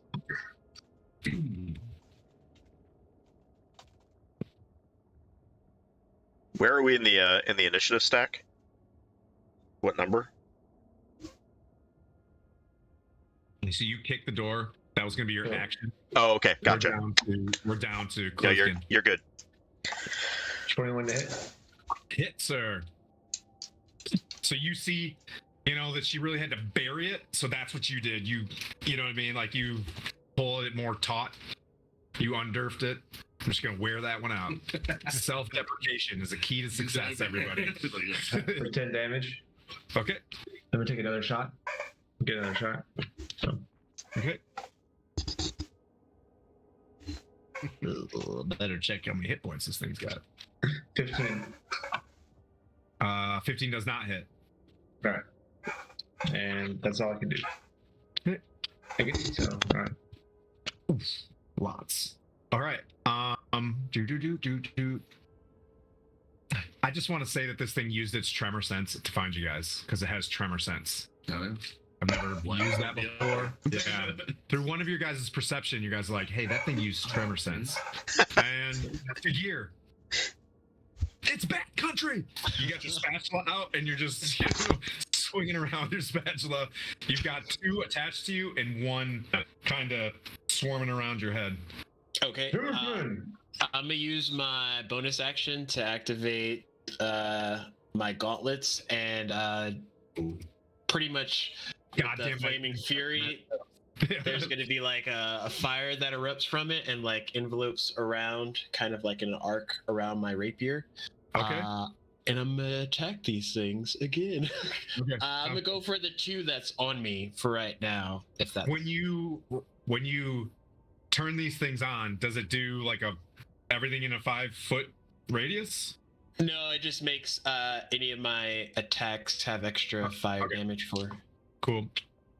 So, first one disadvantage is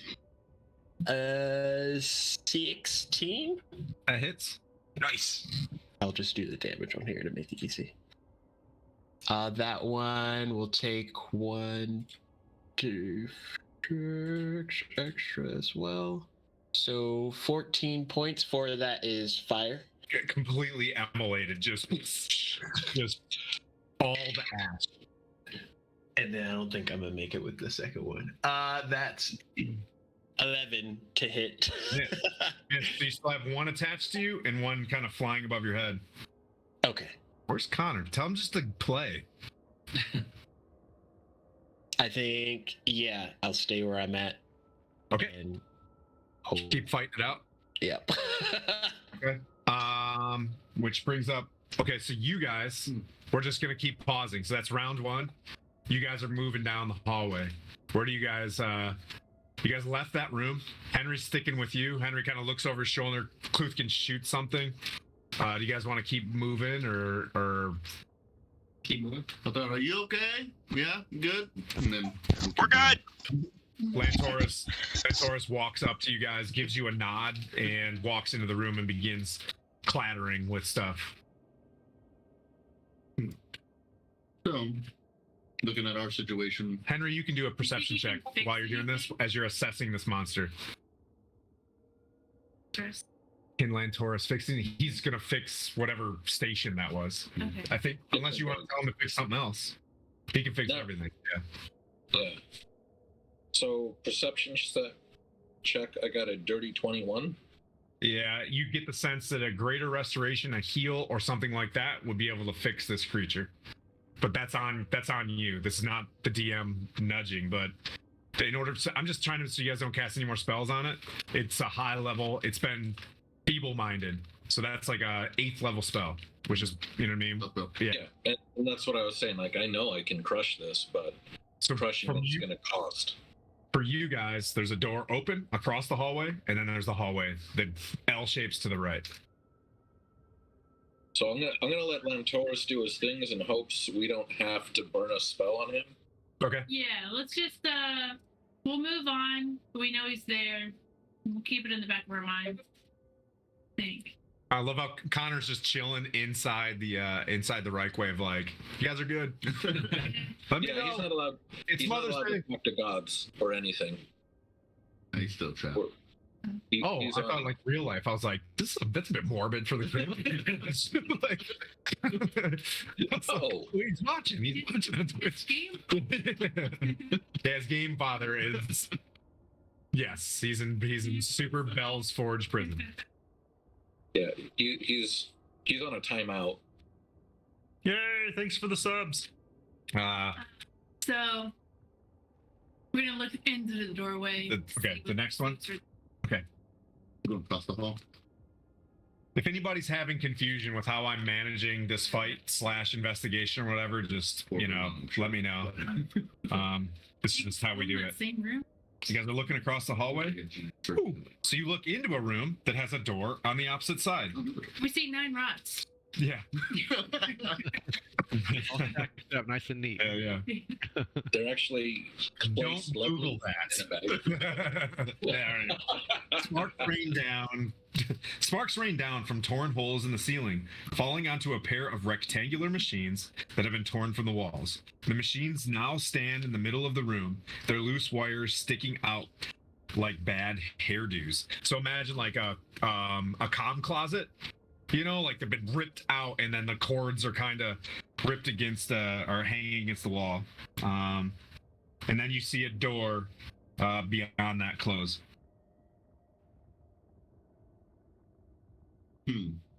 So I'm getting a sense. So this will be round these based. rods that we are looking for are kind of like keys. And if I was to keep these keys safe from somebody, from turning Alterel around, they'd be locked. Probably not anywhere near a control room, which is where we are. Okay. So I think we're gonna have to look a little bit deeper. Find a way to get down. Yeah. Okay. Maybe it's through that door. You guys are conversing. You guys are conversing in a very non-action sense, right? So the door is opened. That's kind of a non. You guys are talking like, "No, it's a comm closet. As things are going on over here." So you guys can take actions to perceive, to move forward into the room. The room's roughly 15 feet. In front of you is a door that's closed. I want to do a perception check to see if there's anything in here that, other than just like the wires and the. What kind of perception? Are you adding anything, or perception, or so just a straight I guess wisdom? I want to take a look inside the room, move things around, see if there's anything underneath wires. If Okay. there's anything in here Yeah. that's useful to us. Gotcha. Mission. Okay. We're also gonna look for booby traps. Yep. 28. Oof, nice.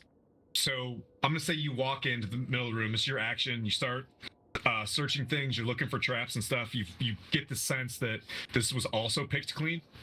Anything of value probably moved. Has the same infernal writing that has to deal with dials and open, close, on, off. Next to a gizmo is a symbol, right? You're starting to make out, though, having done this, a number system. Okay. You're starting to understand that there's a two, there's a 360 or a 0 and a 180 type of program on some dials that you've seen, and you are picking out a basic numbering system, and then there's like longer things like that must mean this is an altimeter, this blah blah blah blah blah. Okay. This room, though, as I mentioned, is a comm closet. Kind of sense to it. Nothing really, not a lot of infernal written in here. When you say number system, Yeah. I mean like this might go on first, and then this is the second switch, where you're just saying that I recognize that, hey, these symbols must be numbers. You're starting to understand. Yep. Like if you were to walk through an airport or whatever, and you see common things, this squiggly line looks like a 1, Okay. or something like You that. can read all languages. You already know that. I'm telling him that he's starting to pick it up because he's investigating and got a high perception. You realize that one thing is a numbering system, and you're like, that's what 1 to 10 looks like if I have to come back here and reference that. Does that make sense? Yep. Yeah. Can I go check in with Lance Horse real quick and ask him if he can plug into anything in the control room to get like an overall map of the place? Yep. Oh, so you want to R2D2? Can you R2D2? And he's like, he does a spinny thing. So you get the sense that he's going to need about an hour in this room to fix and understand one thing. Okay. But he tells you that do you want him to continue to work on the communications thing? Because this room is a communications room. That's what We left him in the control room with the the console. with the null. Yeah. So that room, as he was looking at it, what was that W4? It's like a control room. Nope, it transmits messages again. Care about messages. Okay, so he breaks off that. Dewey, secret. So you can use him to figure out what that new room is for. I'll say that. So he can pull off that as in this action in this round. Keep looking. Yeah. You'll know it when you know it. 5-minute break here in a little bit, possibly. Yeah, sure. In a sec, yeah. Okay. I want to go look in a locked area somewhere. I'm gonna open the door ahead of us because, this room looks like it has nothing going on. Yeah, let's And I'm open the next door keep going. ahead of us. I mean, Manu, if you need to step away, you're fine. I was No, gonna do it wasn't my just. 1 o'clock. Yeah, it was at 1 o'clock. Yeah. Okay, cool. Yep. Keep going. We're gonna go. Keep going. Yep. Go through that next door. Yep. So he's used his round to perceive. You open the door and kept moving. You can open up the door. Yep, I'm opening this next door. All right. The jagged gashes in the outer walls allow the hellish sky of the Avernus to light this room. So there's holes against the wall, and you can see the outside kind of coming through. An open hatch in the floor leads down to the lower decks, and a metal console is plugged into the wall. So you can see over his shoulders infernal writing against a console.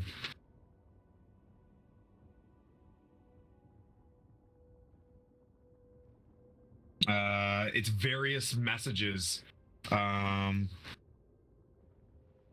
That like if you plug in something, it gives out. There's various messages that it would say within the ship. Mm. Like eat or yeah, so it's just like recorded message 1, recorded message 2, recorded message 3, and alarm. There's no way to find out what they are without playing them, is there? Oh, so Henry walks into the room and he says, he's just kind of hanging out behind you guys, and he puts his elbows down and he says, like, I think we just got to test it. So that's your guys' rounds, right? Because you guys explored 2 rooms. You see that more. You're getting the sense there's a lot of messaging coming from this console, or from the ship itself. Had a lot to do with communication, right? Because it's a command ship. So, but you saw 4 available messages if you plug in a certain thing. Yes, but I don't want to. Can we hear the messages without plugging it in? No. I can't read them. Can I? They have nothing that you can think of. Can I like play on the console and see if I can figure out how to just read them instead of? So your action has been moved, and your perception, you're walking in. You can probably do that in the next round, but yes. So we're gonna stay round base as this is happening, just in case you guys get sucked into combat. Does that make sense? Yep. And there's a hole in the floor.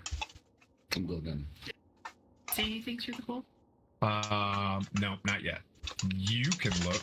You've already done some perception, maybe not yet. Don't feel like You I'm want to look down the hole? I said we gotta go down there because that's probably where storage is anyways. Yeah. I'm just going down the hole. You just go down the hole?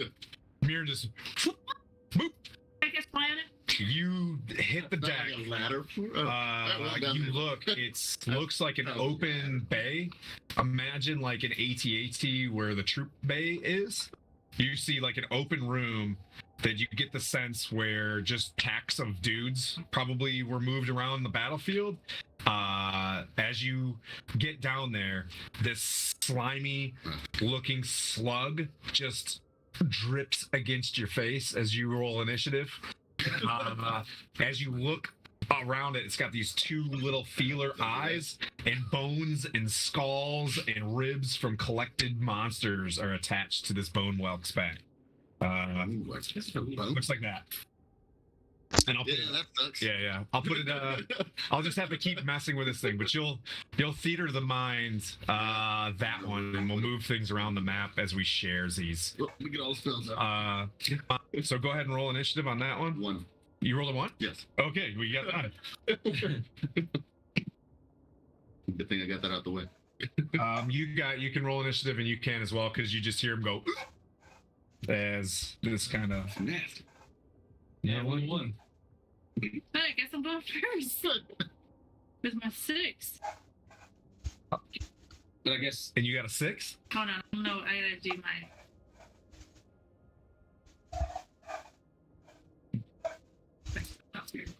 Oh, I got a. Yeah, no, I got a 6. You got a 6? Yeah. So James, you have a really high initiative count in this. Yes. So that starts back at the beginning, which I believe is Henry. You hear all of this go down because you're kind of in initiative rolls on everybody, and you're just kind of managing things. You hear Mirren go as he gets down, and you get the sense through your perception that he probably ran into something down there. He could either handle it, he couldn't. You're in the middle. Can you do what you want to do? I'll use my movement to You rolled a 1. follow. What's that? Oh, I answered the message. so I'll use my movement to go try and follow where he went, cautiously, obviously. You can move 30 feet up to the hole and look down. Okay. So you boldly like walk up, as things are just kind of shit showing. You walk up and you look straight down the hole. Okay. Hey, buddy, you okay? And I want to hold action. I don't know yet. If Mirren looks like he's in trouble, Okay. my held action will be Sacred Flame. Okay. Hmm. Okay. I'm just gonna try to break up the map so you guys can have some room, and then they can as well. Puppy's behind. Oh, okay. All right. So as that develops, I painted these bone whelks, so I want to use them. You know what I mean? So I'm gonna force that somehow. Yeah. Let's see. So Henry, Take the butt off. Kygon, what was your initiative roll? 16. Colder. Okay, so you're next. You see this like two bolts, two arrows stick into this thing, and 3 sturges, come out towards you, and 3 towards Manu. Right? I think that's the math I used. He kills one. Just as like awesome as your team works, the tanks are up front and the arrows fly over your head, much like Lord of the Rings, where like your hair flashes and an arrow hits somewhere. All right, I'm gonna put my echo on the backside of the Remoraz snake guy. Okay. His echo is up there in the back of the ship if he can reach it. He wants to put it on the backside of the Remoraz. The Remoraz is awesome. Yeah, that can is. you do a quick snap of the fight scene for me so that I can have good content tomorrow when I'm nerding? I just need content. And the build for Titan's guy might be able to use it in GaryCon. What was your hit, buddy? I'm gonna smash the little bat things that are next to me. I'm just gonna have my echo over there. Okay.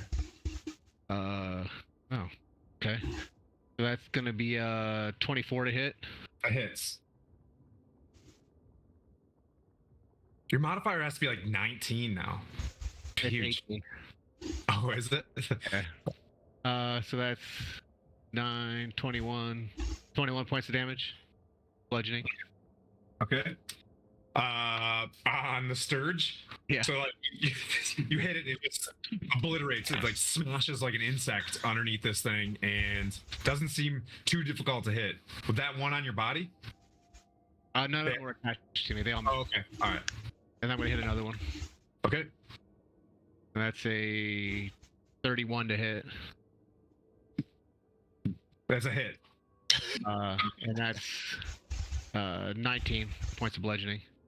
It's dead. Yeah, so you're just taking your hammer, just like you wait for him to come around as they're swirling, and you're just like smacking them, and 2 easily die.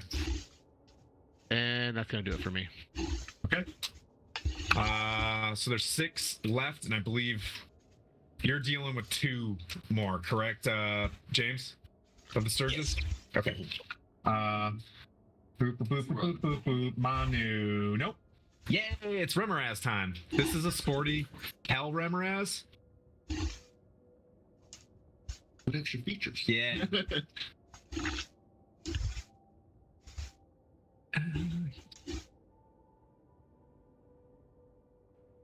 All right.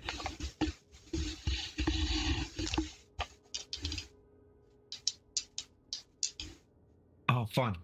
All right, it's going to bite Manu.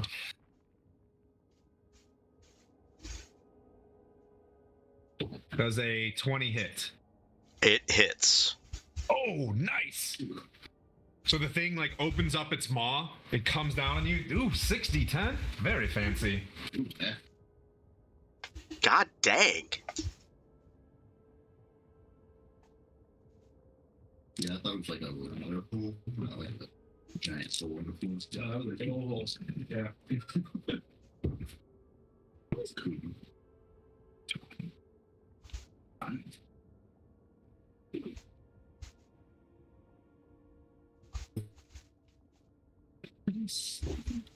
$41 piercing damage.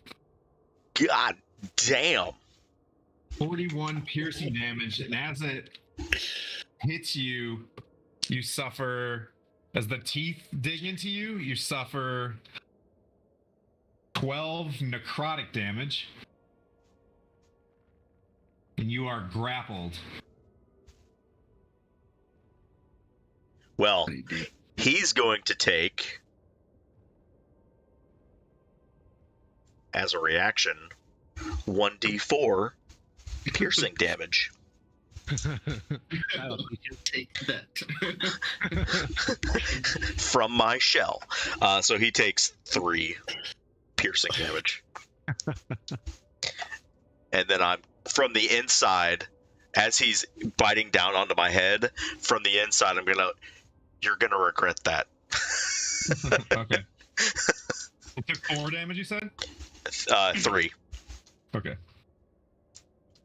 All right. And that brings you up, Manu, as you say that. Yeah. So I was gonna deal with the You're Sturgis. grappled. So you have the. Yeah. So you are restrained, buddy. Right. Well, No, you are.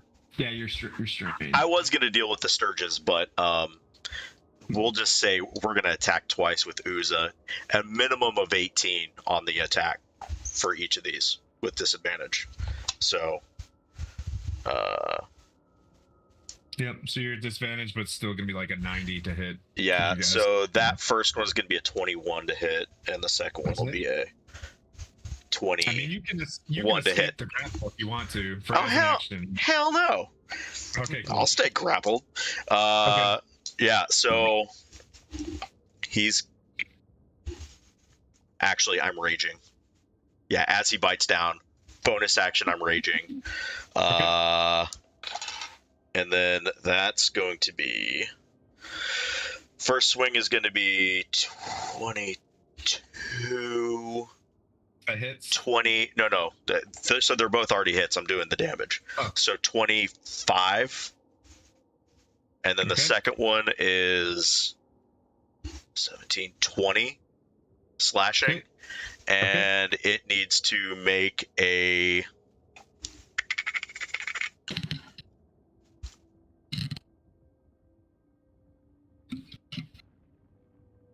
Oh, that's the wrong one.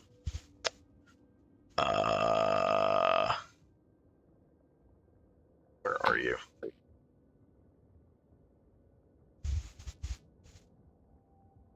$17 con.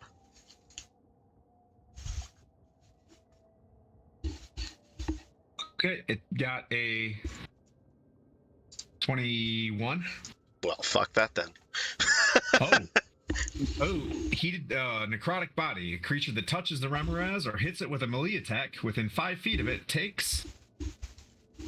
So as you hit this thing, 11 necrotic damage.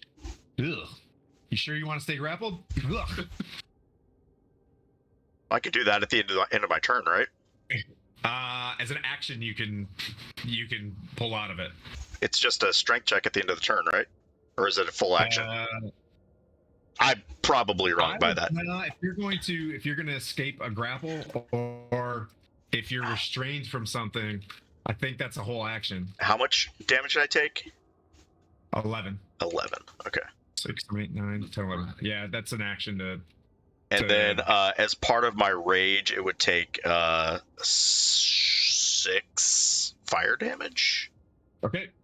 As you rage and break down in this thing, you can see that the fire that you are hitting this with just kind of flows into it.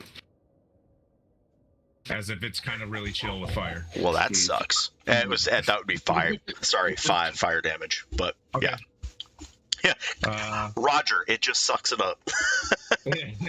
Valanthi, you see Manu just get, like, he's almost like half devoured, and he's just fighting inside of its mouth right now. Not looking too good. Jump in there. We'll finish this round and then take a break. So we'll just keep pressing through. Sorry, Kluthkin. You're up soon. Okay, I am. This motherfucker is fucking us up. All right, I'm using Oathbow. I am going to whisper in Elvish, swift defeat to my enemies, and make this bitch my bitch. Oh, okay. That's my sworn enemy. Okay. Nice.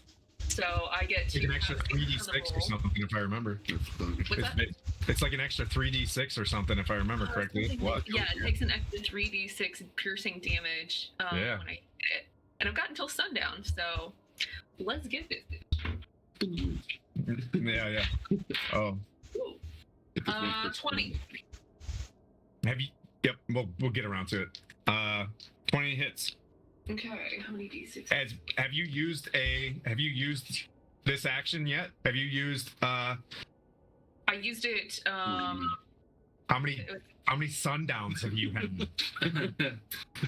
Shit, I don't know. Hold on. That's the sad part about the Avernus, and I don't mean to like break our friendship, but as you try to do this, you haven't had another day yet because you are in hell. Ah, shit. Oh, nope, I only read the part about only having one at a time, and I killed the other one, but you're right, I don't think it's been another dawn yet, so... Yeah, you notice you look up at those two creepy-looking suns in the whatever, and they're just in the same spot. Yeah, you're like, oh, boo. Alright, D8 then. D8, where'd you go? Son of a biscuit. Is this a homebrew oath bow? 8 plus 6, 14 damage, piercing. No, it's not. Because I was reading it says when your sworn enemy dies, you can choose a new one after the next dawn. Oh yeah, you're right. Yeah, no dawn. Yeah. So. Sad. Okay, anyway, 14 damage. Okay. You missed. You remember missing, and you know the strength and where to hit it, and you hit it right in the middle of its plates again, and it's just as it's got like Manu in its mouth. It's like, yeah. You can't hear the high pitch, but it's just trying to swallow Manu. Hint. It's gonna be it. Aim for the mouth, I guess. I don't know. Yeah. Yeah. All right. I'm gonna like try to skewer one up the nostril or something so I don't hit Manu. Okay. Second shot is. Sorry, I got old eyes. 26. 6. So that's a hit. Okay. 4 plus 6 is 10 damage. 10 damage. Piercing. Okay. Same thing. You bury another arrow in it. It's got 3 arrows stitched up in it. In its front, and its head's curled down, consuming Manu. Plenty, is that your turn? Yes. All right. 2 Sturges are going to attack Tagir that are left. Only one, I believe, hits with a 20. Yes. All right. So it latches onto you. Where's my 4? Oh, I forgot. I completely forgot to say the Sturges also took 5 fire damage when I raged. All the Sturges within 10 feet of me all took so your that. 2 Sturges just dropped. And so, yeah. 0 Sturges left for you. Yep. Okay. And I believe 0 Sturges left for Kygon, right? probably 2. Yeah. 1 left. If he's there was 1, but it'd be within 10 feet of him. Yeah. So Okay. Yep. They all just eat shit. You take 5 piercing damage as another one attaches to you, and I believe the other one was still attached as well. Correct? Yes. That one just does life juice stuff for 5 more life juice damage. Woohoo! How you doing, buddy? I'm still alive. Pluthkin. You see the arrows get stitched up. Manu being, you see like 2, quads and turtle feet just chilling there, and Kygon just smashed some Sturges in front of you. All right. If I go try and pull Manu free from that thing. Sure. You can run up and grab up and try and. Yeah, go ahead and make a check. You use athletics or aerobics or aerobics. Athletics. Use your jazzercise. Hi, Bo.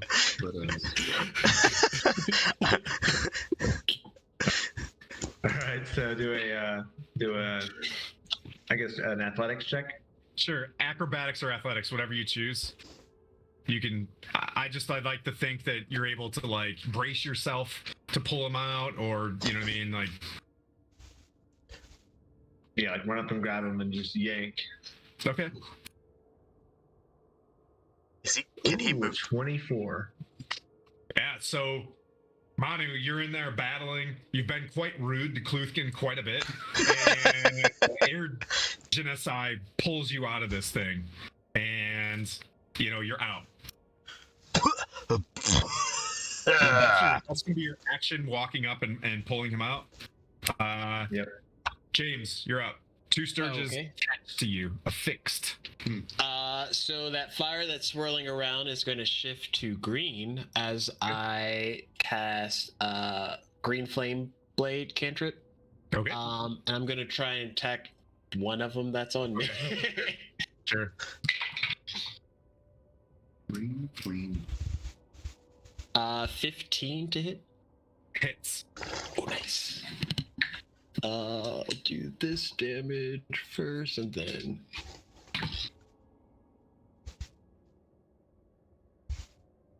$19 fire damage. Super dead. Yeah, just that thing explodes. And that flame is going to flicker and lick off and hit the other creature just because it's within 5 feet of me and take... Is it more than 2 damage? Yes, it is. Yeah. So that was all. You have your movement if you want, but you know that there is a significant conflict standing in front of you. What I will say from your passive perception is everything is pretty damn evil in these places. You're getting a sense that, like, caution. Yeah. Plus, I'm at half movement, so 35 halved. I will edge closer and kind of like peek around the You side see a ghostly looking half orc dwarf Echo shimmering, standing behind a humongous Remoraz that is just barfed up a turtle in front of you. So that's kind of, you're like, okay, that doesn't make a lot of sense. Nothing makes sense here. You heard Mirren fall into this hole, and Henry walked up, looked down into the hole, and you heard Mirren just go like, you're not sure. What do you want to do? Want to place with them? There's some cool buttons. You know what I mean? Or there's a Mirren downstairs. This is your action. And once we clean this up, we'll take a break. Go to the hole and I'll look down at it. You see a horrible-looking slug about to lick Mirren in some sort of way. It's got like weird bones on its back, like it's got an adhesive that sticks to everything. It's got like gum. You know what I mean? There's gum attached to it. Cat hair. Old Doritos. Like the underside of everybody's couch. But does it look like the hole? Does he look like he could climb out of the hole? Oh yeah. It's affixed to the wall, and when he came down, Mirren like looked up, and this thing's like, "Hello, hey puppy." I'll Eldritch blast it and push it away from Mirren. Okay. At least he has time to react. Okay, cool. And use Old Faithful. Shadow clone jutsu. I believe that is, I don't know, 26, 14, right? 14, something like that. Plus 14? Yes, that's a hit. 26. If it's attacking Mirren, that's why I held my action too. Does my Sacred Flame roll? It's not attacking him, but I mean, looks really shitty. You know what I mean? Like, it's threatening, perhaps. Yeah. I think that's 18 points of damage and push 10 feet. Okay. It just slides down a hallway away. And takes how much? 18? Yep. Bone kind of falls off it as you blast it. And it slides down the hallway. Very much alive. If that's the case, it needs a dex save of 21, or it takes 21 damage from my Sacred Flame. Holy crap. So you just Sacred Flame this thing, like, and it just incinerates it. Yeah, from that part, it just kind of falls in bones. But the light from that, you see 4 more just like also do the slow alien head thing down around you, and they're just like right there, like, ugh. It's gonna get real yummy. Climb out of there? No, it's like 14 feet, whatever your highest jump is. Just one foot higher than you can jump. Just out of the way. Too much plate now. Where's the rope? I will telepathically talk to my nightmare and be like, "You need to get here." Oh, But it's 90 feet of fly to get. Oh, it can go through the ethereal plane. So it's on its way. Yeah. It just boops into the ethereal plane, and you can just assume that it's coming. Way. Yeah. And then en route. Inbound. I don't use that yet. I will. You're past time. What is that? Shields of Faith. You're past time. Yeah, we're gonna clear up this round. You guys can go and break time. And hold fast. You're gonna who? Shields of Faith. So okay. +2 AC. Okay. Dragunov, you see the shooting going down the hole, and Henry casts something down the hole as well. You're like 10 feet back from the hole. Okay. I'm going to move towards the hole. So yep. You look down and you don't see anything down there, unless like just from your basic, it's just pretty dark. Not even with my. You look down and you do see in front of Mirren like 2 hanging from the ceiling, 1 on the floor. Okay. These 3 slugs, like giant slugs. Okay, I'm gonna steer clear of that hole. I don't want to fall in. Okay. Think. And then there's the switches on the wall right there. Just so like. Can I roll up definitely want to see what these switches?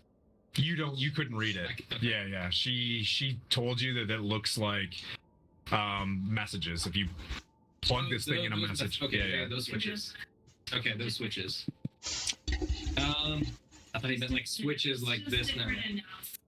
Okay. Like phone switches, not like. Yep. One, it's like recorded message 1, recorded message 2, 3, and then alarm. I'm just gonna turn around, away from the hole. Hey, I'm gonna call down to you. Are you good down there? You got any help on the way? Anything from me? You see a gauntlet in thumb. Good. All right, so I'm just gonna stay in the room. Hey, let me know if you need anything. Pull some rear security. Yeah. Tight. Cool. Don't even want to touch one button, huh? Just kidding. I don't. Yeah. I don't know what's gonna. One of them says "Dragunov" with like an arrow. Yeah. Like hit the button. I'm just kidding. All right, guys, we're gonna take a quick. Let's take 5 to 7. Let's push it to 7 since I held you guys for a while. I'm just kidding. 10-minute break, and then we'll be right back.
right, so Henry is back up at the head of the initiative.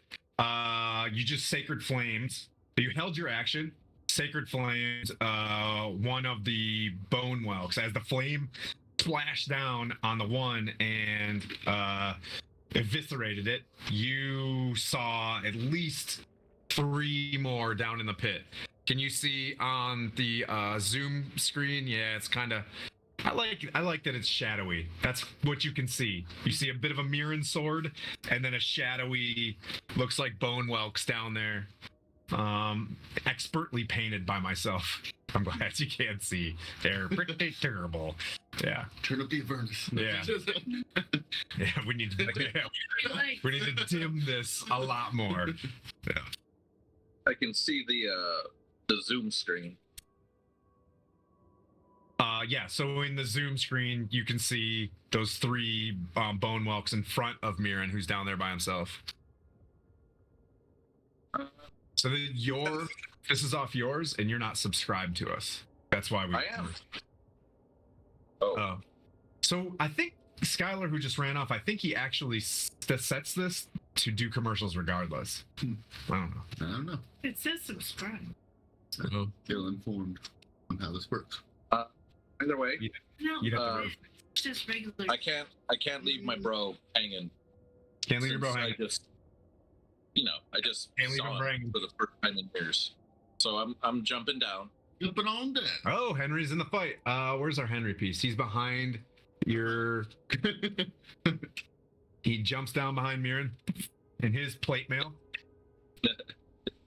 Clunk. Yeah. Just Let me straighten out my hat. Yeah, behind him. Yeah, behind Mirren. And this is starting the next turn, right? Just download that.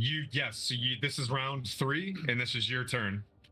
Okay. I'll make a quick Han Solo to Luke Skywalker comment, just like old times, huh, friend? And Aw. Sacred Flame again Okay. for the closest bone whelk. And it's Dex save Dex. 21. Ooh, hang on. Let's see how dexterous a bone whelk is. I just assume because it's a slug, but I don't want to be sluggist. Where? Sluggish. Yeah. A failed Dex save nets. Oh, 16. -3. Yeah, this thing is. Dex. Yeah. Yeah, so that's 16 radiant.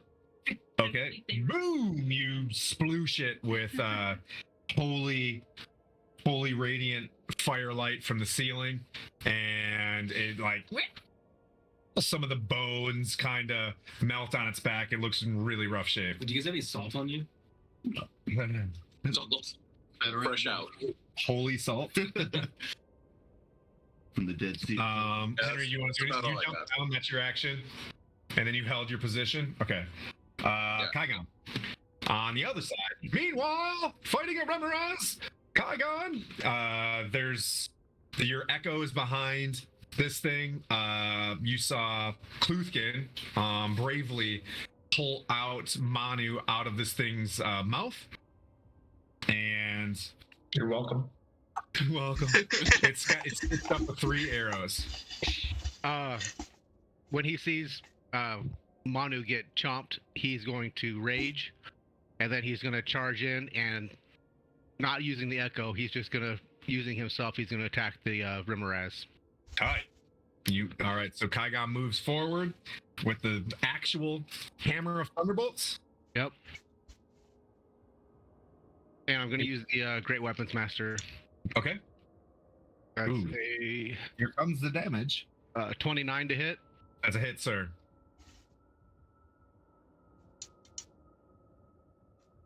That is 11 plus 12 is 23 plus 3, 6, 36 points of bludgeoning. Okay. He's going to do it again. You run in and you bat swing this thing straight to the chest as its head rears back and what you assume is Remoraz pain. All right. That one's going to be a 28 to hit. It's a hit. That is 35 points of bludgeoning. Goo.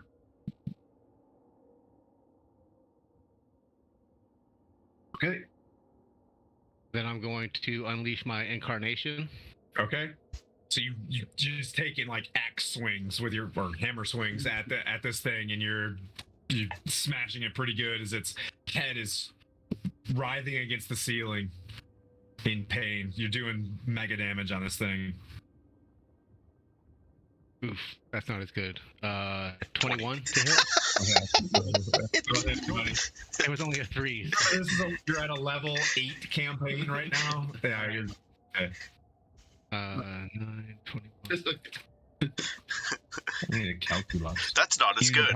21. It's 31 points of bludgeoning. Okay. And yeah, that's it. All right, one sec.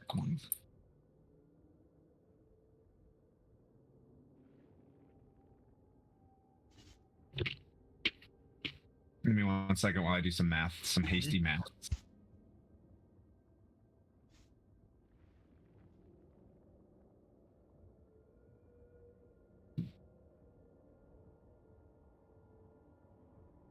Beep, beep, beep, beep, beep, beep. Yeah, that's what I thought. Okay. All right. All right. So, did you unleash incarnation with your echo, or you're hitting him 3 times? No, unleash incarnation has to come from the echo. Okay, so you come in there, swinging in, blasting this thing 3 times, and it's just like wiggling and trying to it almost begins to like turn around, and then it just gets like this last ditch. It's gonna try to snatch up. You pulled Manu out, Kluthkin, so you're up there close to it, eh? Tight. Cool. Don't forget about my necrotic damage because I was in melee with it. Yes. Oh, thank you. Paul. And you will receive 8 necrotic damage as your skin begins to like age as this like weird slime gets on you. Also, my echo's gonna die because it attacked, unless that specifically attacks the creature. If your echo hit and it got in melee, it hit. It's dead. If the necrotic damage is specifically for a creature, then it won't affect the echo. So it depends on the wording on that one. It hit. Yeah, I mean, like, I'm just assuming it has a physical form. You know what I mean? Like, so, yeah. So it's gone. And then, so does a 25 hit Kluthkin? Oh, yeah. This thing swings back around and makes 1 bite attack something your small creature is scratching. You take like these razor sharp teeth that like funnel inside of its body. You feel it just razor you as it completely swallows you. Kluthkin just disappeared, and he's gonna take. Oh, no deed goes unpunished. That's what I get for helping, I guess. Never again. I remember this. 35 piercing? Oh. Are you dead? No, I was able to heal back up because I was able to rest a bunch. Oh, that's good. And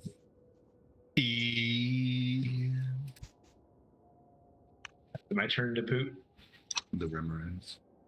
you take 11 necrotic damage as well. Sword thrust down his throat. Yeah. Open up his belly. Yeah. I'm giving you guys the Guardians of the Galaxy fight right now. I was hoping Manu was just gonna send it and just crawl up there. I've seen this. So, did you get the 11 necrotic as well? Yeah, I got it. I'm 7 today. Gamora.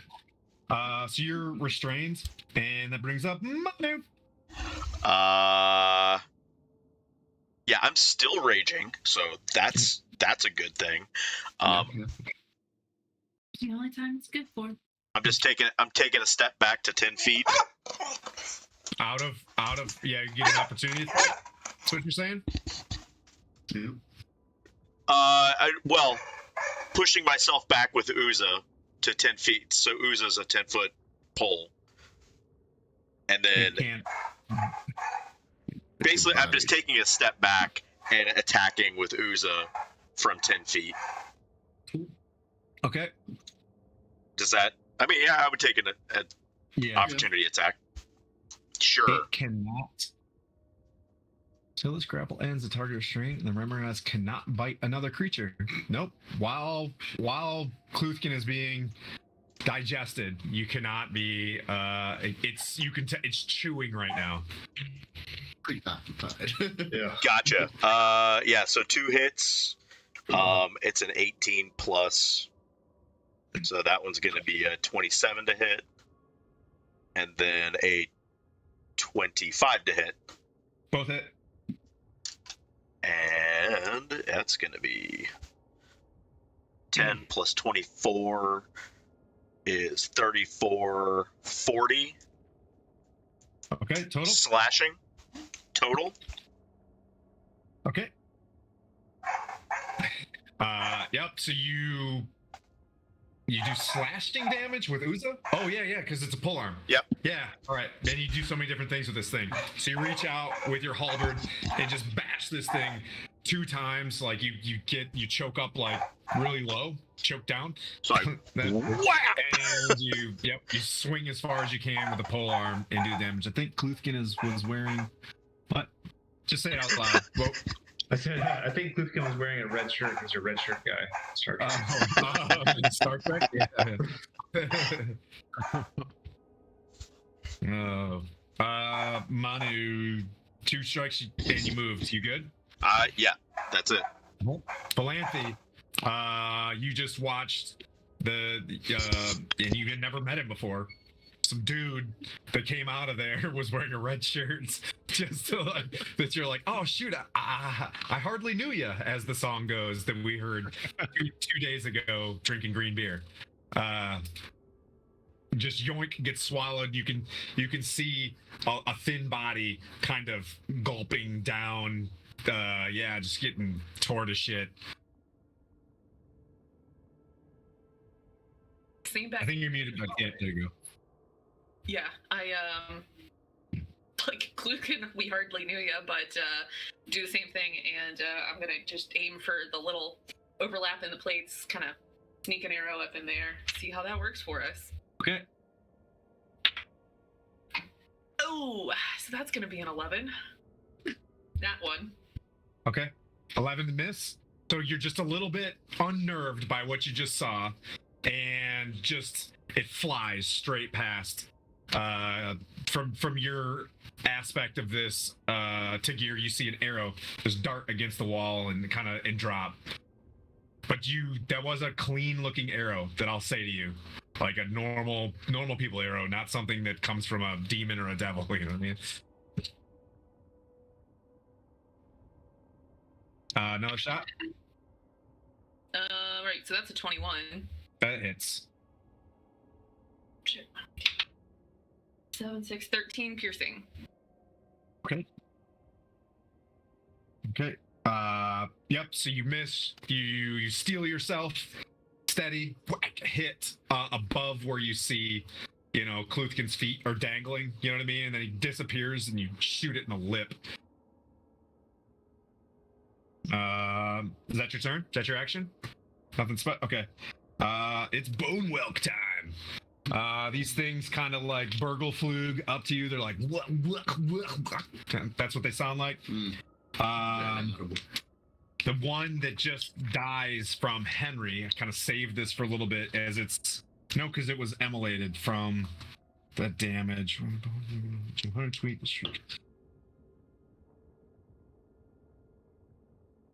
Kill it with fire. Nah, I'll save that. I'll just save it. Screw it. I'll just add another one. It doesn't have a bow. It bites. So 1 takes a bite at you for 17. Miss? That's a miss.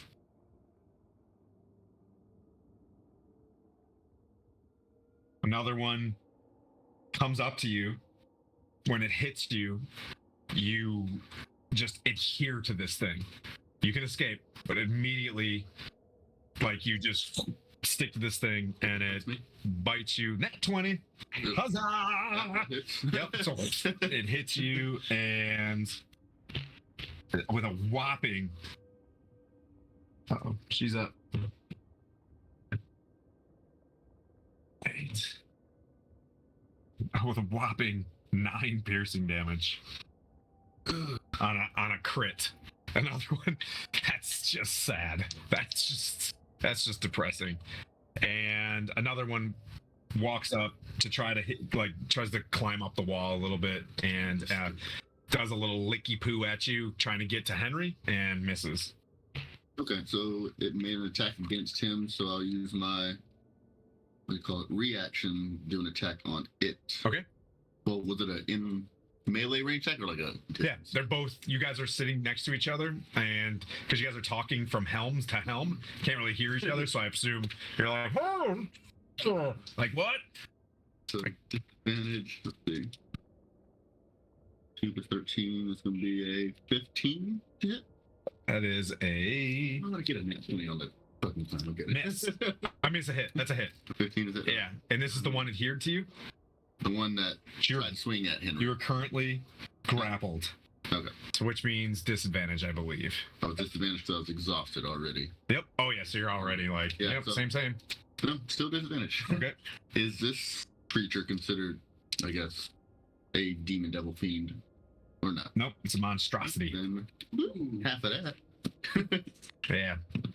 All right, so 8, 9 plus 7, so 16 damage to that. I will say this is the one that Henry already hit. That's the one that spat at Henry. Yep. I was trying to climb. So you hit it with the sword, and as it, you hit it, it just goes at this huge scream called the death scream. Never good. When a bone whelk dies, it emits a blood-curdling shriek that can be heard out to a range of 120 feet. This is everybody in the map. This shriek causes non-magical organic material within 10 feet of the bone whelk to rot. So if you're wearing non-magic material, it begins to rot on you. Each creature within 10 feet of the bone whelk, when it dies, takes 2d8 necrotic damage. Wait. So within 120 feet, your non-magical Begins to rot. within 120 feet. Yep. You can hear it within 120 feet, but within 10 feet or stuff. Yeah. Each creature within 10 feet, the shriek causes non-magical or organic material within 10 feet of the bone whelk. You're You not just there. hear 120 feet. Yeah, Henry's underwear, your underwear, both just like you guys are wearing chainmail, Magic. and you guys are now touching tin. You know what I mean? Like, a little bit cold, bro. This flash, I don't wear underwear. You guys both take 8 necrotic damage. Henry and Mirren.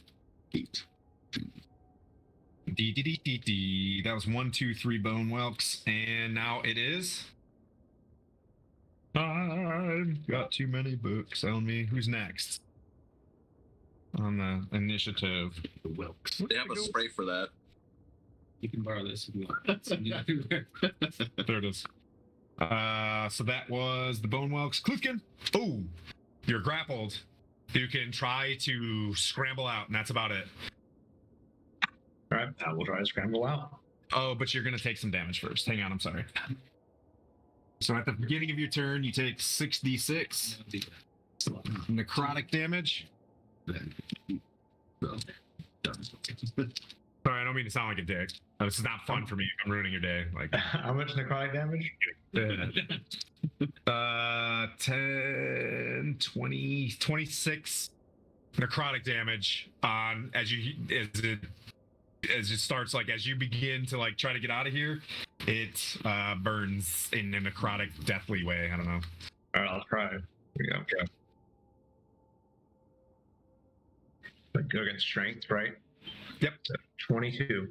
Okay, you're out. Like you somehow stick your hands on the opposite side of like its teeth as it's trying to guzzle you down, and you just push yourself out, scraping in that 26 damage, we'll say, and you come out all like mucusy, like take a look over at Manu, like oof, in the breath. It had Remoraz breath, which you guys are now familiar with. That's your turn as you're contemplating life again, of course. Sorry. And that brings up no movement because that was your strength to get out and all that stuff. Yeah. Tagir, you are looking down. You saw this echo hit this thing. Arrows flying, and you see it like regurgitate a light blue skinned creature in purple robes. Okay. With 15-ish feet, can I get within 10 feet of the large creature? You can run up on it. Sure. All right. I'm gonna run up on it, and again, that fire's gonna turn green. Okay. As I go to strike it. Okay. And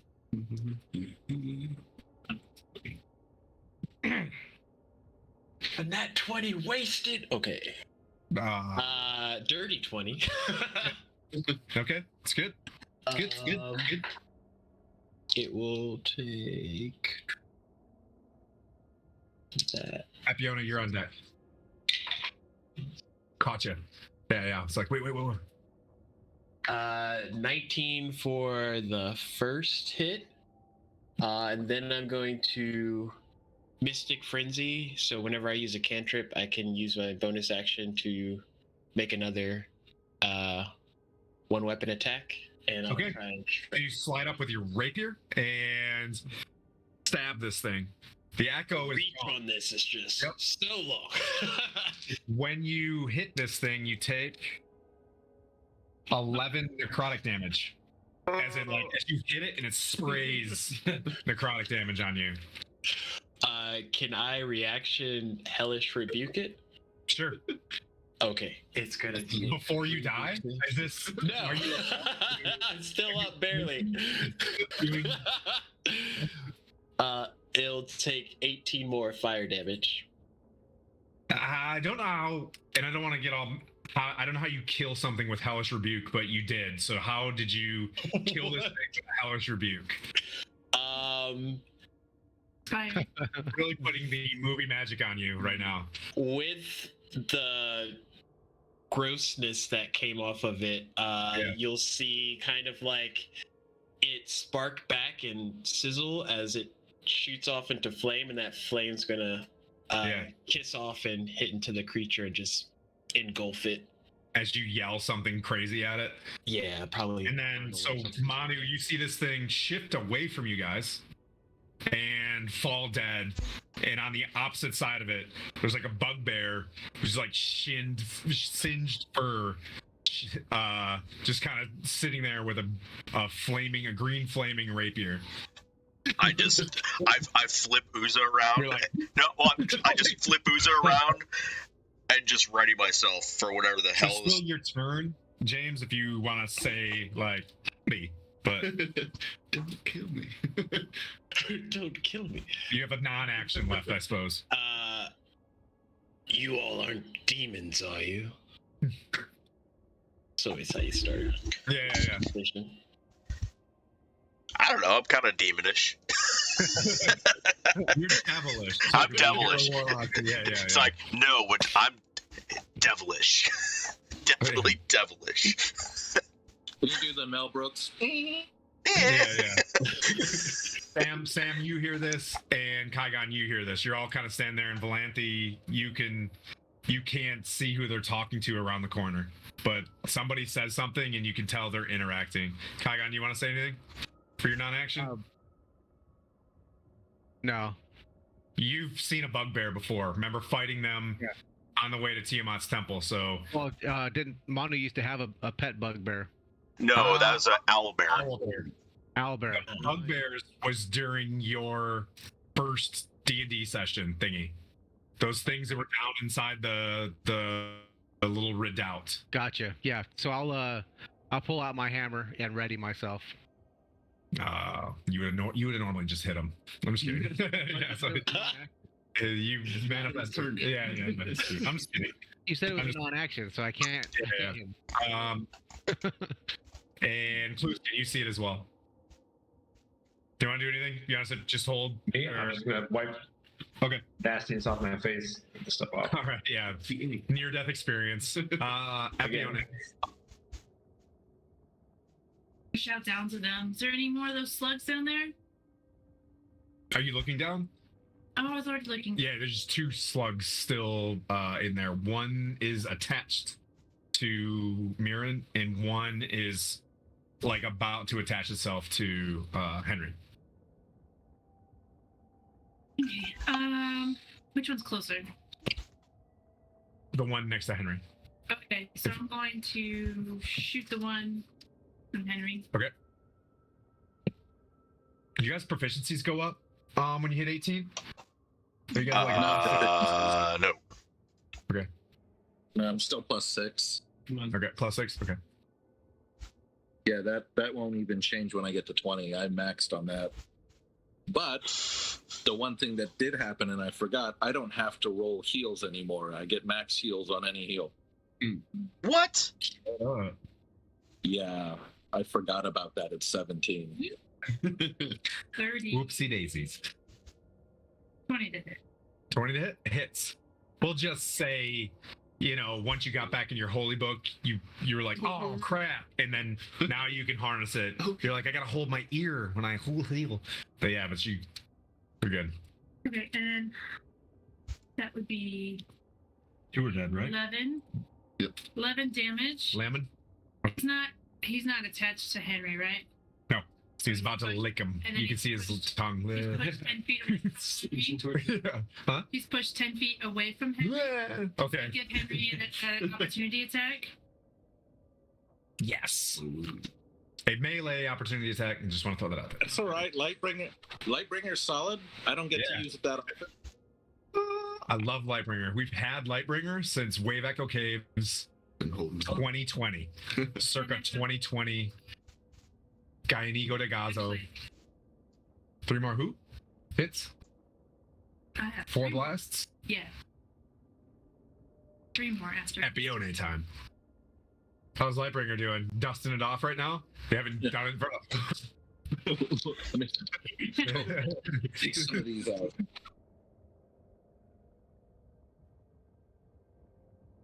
I forgot how slow the game kind of goes when we're all in one room.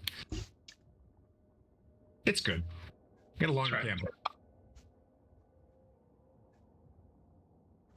If anybody wants to know, Discord now has different colors you can put in your Discord. You guys all see that now? You can select. Yeah, I got midnight purple. Oh, yeah.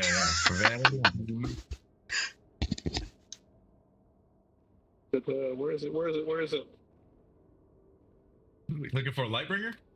No, I'm looking for my Divine Strike. Divine Strike? What? So, Divine Strike, because I'm a blessed healer, blah, blah, blah, anytime I use a melee weapon, I get another 2 die rate. 2 die? Yeah. Like, regardless? Just, yeah. I mean, that's like my improved Divine Smite. I get an extra D10 out of it, so. Yeah, any melee attack I make. So, Divine Strike. It should just be once on each of your turns, when you hit a creature with a weapon attack, you can cause the attack to deal an extra 2d8 radiant. Send it. Already did. We're at 21. 21 to hit?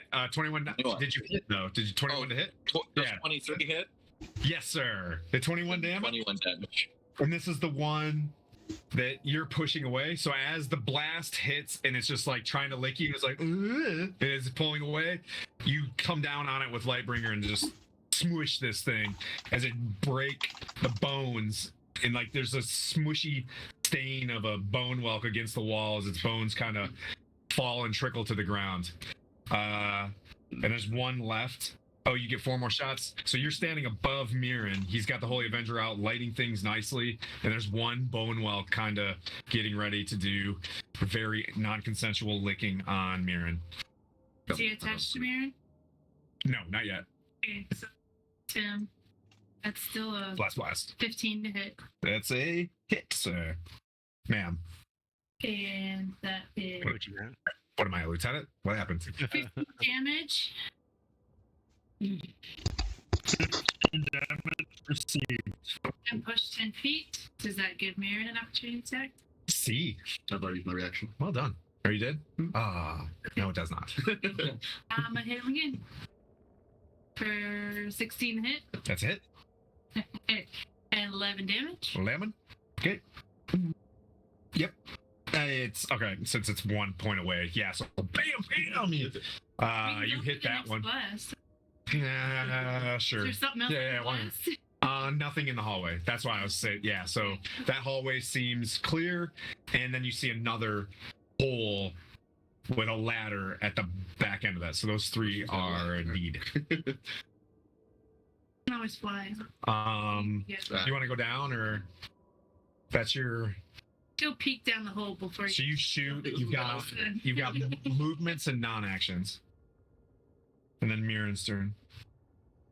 And Dragonoff, you're on deck. I think I'm after her. No, you're both ones. Both ones. You rolled a 1 the second time. I move it down the list. Is this our new route? Should I jump down? Yeah, I mean, I didn't see another way down, and I think storage will be down, so All right. start getting there. I'll follow him down. Okay, This one has a ladder. you go down. So there was still a hallway, right? There's still a hallway to turn upstairs. You guys not. Look at the rest of the hallway. That's just from your passive perception. I'm saying, like, if you guys are clearing, you're down. Yeah. Dragonoff can. I love Yeah. You jump, tink, and you landed. we can get back up. No. Dragonoff. You guys need help down there? Yeah, Or are y'all set? think slugs are gone. We're good for now. I'm gonna stay actions in our initiative roll from here on out. Are you gonna stay down there? Yep. We got- Now I'm looking around. I'm gonna look for some rides down here. It sounds very echoey, like there's like a submarine that you guys are kind of in. It's got a submarine feel. It's very dark down there, except for the lights that you guys have. Okay. Do you want to peek down this hallway, or do you want to jump down and help you guys with this? I mean, you got backup up there if you come into contact, so check it out. Peek it. Lentorus is up there, doing stuff. You I'm gonna got peer groups. into the hallway. So you're gonna go head around. Forward. Okay. You're gonna take your sword. You're gonna keep moving. Okay, so you see another door. Okay. Closed door. Is there anything on the door? Does it say anything? Oh, I can't read it anyways. Yeah. I'm just gonna open the door. It's infernal. It looks like a number of a room, I guess. Yeah. You're like, oh, it's room 4. Yeah. Fantastic. Okay. The dark room contains, as you open it up, and it makes a very scary iron door opening up.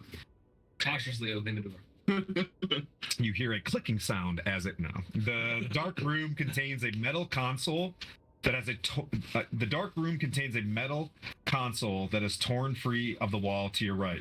Pinned between the consoles and another wall is a small, desiccated winged devil that looks like it was crushed to death. In another corner stands a 3-foot block of infernal iron. A locked safe with clawed feet and a 3-dial mechanism built into its thick door. Each dial bears numerals written in infernal. So you notice that because you see like a 1, a 2, and a 7.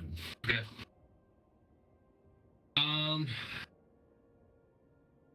Damn, cool. I want to go inspect the safe. I don't know. Is there any? Can I take a look to see if there's any way I can open that? Okay, so you walked in. You can use for this turn, since you walked in, you saw whatever, you can inspect the safe. What role would that be? What do you want it to be? We're all professional D&Ders, you know what I mean? You go through your proficiencies and be like, I'm gonna do a survival check, see if this thing's an animal. I wanna, like, this looks holy, I'll use religion. Maybe it's magical. Or you can I'm gonna do an investigate. investigation. Okay. And I'm gonna see if there's any way that I like to use whatever my strongest thing and wiggle the dungeon master into whatever it is. Like, I want to use my charisma and talk to this thing. Does it look like, yeah. Yeah, so I'm gonna use investigation. Okay. And to see if there's anything, any possible way for me to crack the safe or open the safe, since I can't possibly know the combination. Okay. 24. you see basically as you study this thing, it is a solid block of like infernal obsidian. You can tell that it's stuck to the ground with sovereign glue, like it's not going anywhere. This is a legit safe in the command center, right? Like this, everything that you've seen here looks like Zariel used to ride around in this thing and give directions to her armies. So you get the sense that it's got 3 separate dials with a number that switches in each one, and you get the sense that it's 3 different locks. Like it's got to be set. Okay, so not a combination lock where like 1, 2, 3, 4. It's like this luggage. Okay. Like 1, 2, 3, 4, 5. Okay. Yeah. Spaceballs? Nobody? All right. Who's the same number on my luggage? We're making a new Spaceballs, by the way. Just saying. Yeah. Please, no. Yeah. All right. So I'm going to.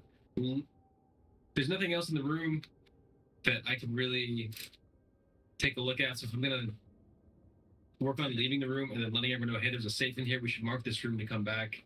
Okay. So you come back next round. You'll be able to come back and give them the message. Okay. All right. We're back to Henry, who is downstairs next to Mirren. What would you like to do? Bonewelk's dead. Identified that down the hall about 10 feet. You get the sense that if you're looking at my map where you guys are stuck in that rectangular box, it's going to go one end to the other to one end. You get the sense that it's a pathway to get down this thing, and these are troop containers, at least in the first one. It looks like the width of a ceiling container. You're getting the sense very, metallic. It's really cold in the winter. There's piss bottles all over the place. Yeah. Nice. That's Feel illegal. at home. It's not Gatorade. Do not drink this.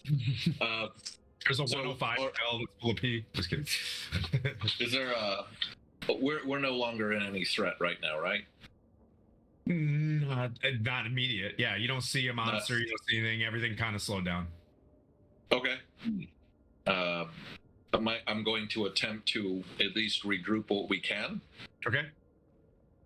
There is a ladder behind you.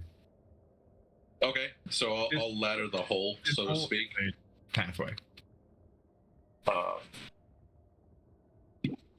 Don't need to do insight.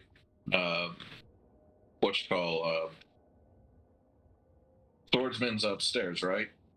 Sword.man is upstairs. Yeah, Dragonoff. Yeah. I'll tell Willie to let the others know that hey, there's a path. Willie's gone this way. As you say this, you look up and he moved out and he went away. He used free will to. He used free Willie Dragonoff. I shall be coming back. Yeah. Well, I mean, like, hey, let's wait to get the rest of the group. I don't like this separation shit. Even though the Team Old School's here together again, I'm gonna grab Epione and Mirren's. Yeah, we got original except for Monu's outfit. Yeah. Yeah. You guys even hugged in 3 years? Has there even been a hug in Dungeons and Dragons? Like, I love no hugs. Yeah, all right, fine. Damn. They're just not close. Well, so I'm gonna take a part of my turn to have a moment and let them know, hey, let's think about this before we fucking go stomping through here. Nothing good happens. I'm gonna look at both of them because they know nothing good happens when Mono goes and does some shit. Yep. So I'll give you some perception. The top floor, about 20 feet tall. You came down about 20 more feet down the ladder. 80 feet to where roughly the surface was, and there's about a third more underground. Just so you're aware. So we're halfway to ground zero, and then another third down. Yep. Okay. I will make sure whenever somebody comes up to the top of the hole. Actually, I'll climb up to the top of the ladder to check out. In this hallway? Yeah. Okay. All right. Yeah. I'll climb up the ladder and be there to receive the incoming or you see the ominous, like you can push in this little knob and tube wiring looking thing, and the message board. Check, Roger. All right. Okay, that concludes my turn. Kygon, you see a dude who looks like a bugbear, flaming green sword. You're like ready action or whatever, but it's your kind of action if you want to say something or keep holding or move around. Did I see him take down the Rimmerez? You get like everybody's got a high enough passive perception by this point that it's very clear. You see the gash of the flame, the green flame, kind of disperse a little bit on it. Yeah, you get the sense that he killed it. All right, I'm going to place my echo behind him. Okay, nice. And just kind of step forward. Who are you? Am I able to respond in? Yeah. That's no problem. The name's Tagir, but let's skip formalities for right now. Is anyone else in danger? Only you.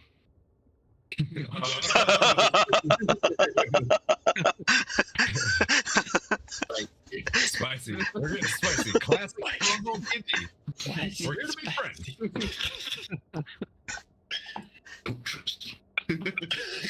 Here. Whose side are you on? I'm on my own side. I'm here for a contract of sorts. What kind of contract? Retrieval of items. I mean, how many of the party members are on top where we're at? You see, from what you see the turtle. You see a turtle with a tricorn hat. And you see the air genocide that just got barfed up. Okay. So like them three and then me. Okay. Yep. Some type of rod. I'm looking for a particular item that fits that description. As soon as he mentions the rod, I'm gonna be like, "Oh, you want to talk to Manu?"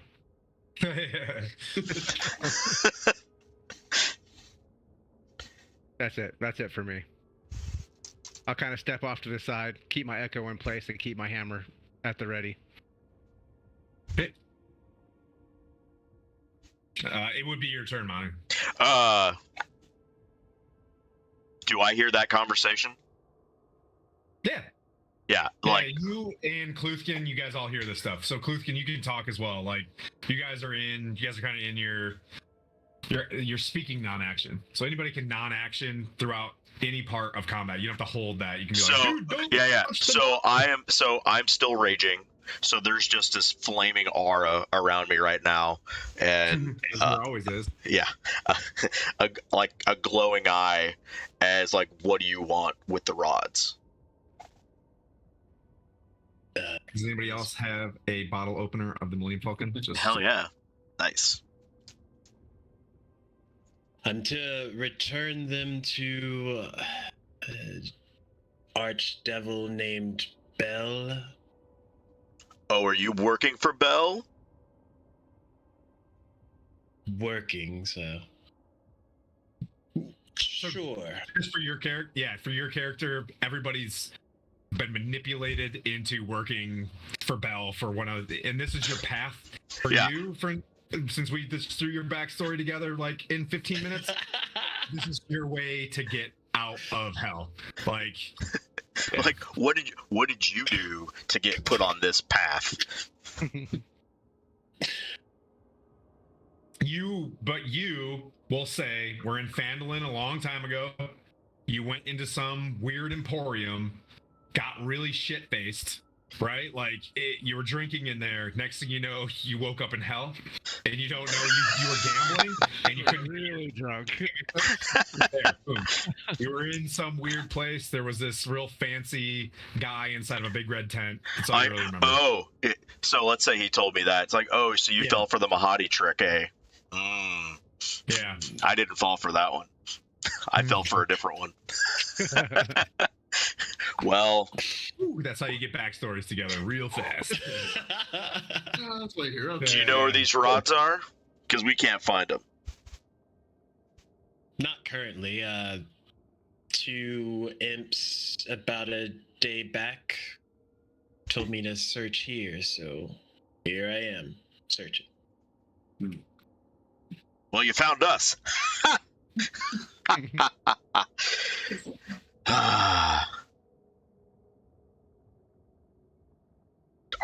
So the rods aren't in this room? There's nothing that we can see? Nope. He was down the hallway farther. He's coming up from a long hallway. Was there anything in there? Didn't see anything back that way, did it? No. No, it looked like just some sort of more communication stations. Well, you So what look you're like hell. gathering, everywhere you went, this was a command center, right? Gotcha. Like it's built for. It's got like an RF station. It's got an HF whip and like 30 to 512s like everywhere. So. Well, you look like hell. Let's go find the others. There's more of you. Oh, yeah. We're not a small group. Right. How did you get here? That part's a bit muddled. He climbed up. Oh, he climbed up. Okay. So basically, 2 imps. What he was saying is like 2 imps told him how to get here when he was lost as shit.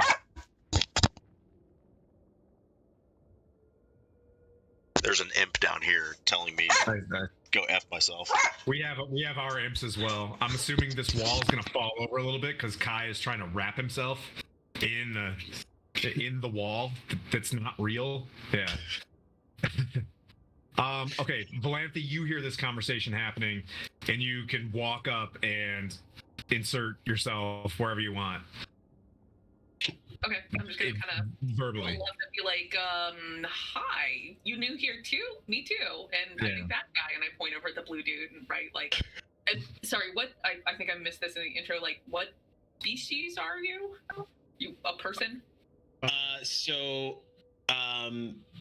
Tagir would explain this, but he essentially looks like a bugbear to begin, but as you look a bit closer, he has like horns coming out the top of his head. It's almost like his trip to Avernus was a lot more a lot rougher than he probably originally intended. So he's pretty large guy, about 6'6", not like me at all, and weighs about 356. So he's a big guy. He's a bear. Yeah. Tracking. And yeah, he's pretty. From TikTok. Okay, so you look like a bugbear. Hard time explaining what kind of species you are. Got it. Okay, well, are you friendly? Are you gonna shoot any of us? Slap us around me? Because if not, then that's cool. And hey, let's roll. Yes, if we're all on the same page. He said yes. He's gonna attack us. I don't even know. Just all at once. If we're all on the same page, then we'll expedite things by working together. At least for now. Let's go find some rods. Let's do it. He'll be back. That's his. My iPad just died. I'm switching to my iPhone. Oh, no. Do you have any more information about these where we can go from here? I use my garage dice. Don't need to check back there. It's just about 4 different rooms. I really have to pee, but Kai's created such an obstacle back here. Different panels, but there's no rods. Keep working through what you're going to do next, and the next person to go up will be your party. Yeah. So Dragon, I'm coming back to your party. Let me grab water. Others should move on, right? I'll be right back. So Kaigon is going to stay behind him because he doesn't trust bugbears, but he's going to put his echo up front with Manu as part of the muscle wall. Smart move. Let's go find everybody else. Continuing on. Well, I'm not there, but you guys, I guess, I don't know if there's a Stop. problem. You both Stop. have the same. He's the one. Yeah. So you can't both fill the same contract. You're still You can't both turn in all rods. Those are like a lot of rods. You'll find extra rods. An extra 9 just laying around. Go, there was 18 this whole time. Man, I thought they were going to be rare, but they're all over the place. There's just a whole pile of them over here. Oops. My knees.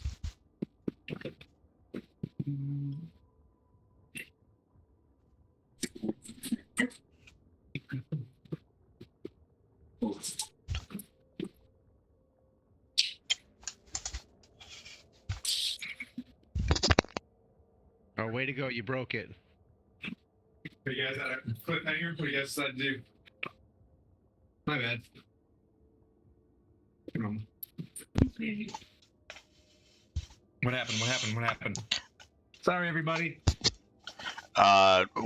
Basically,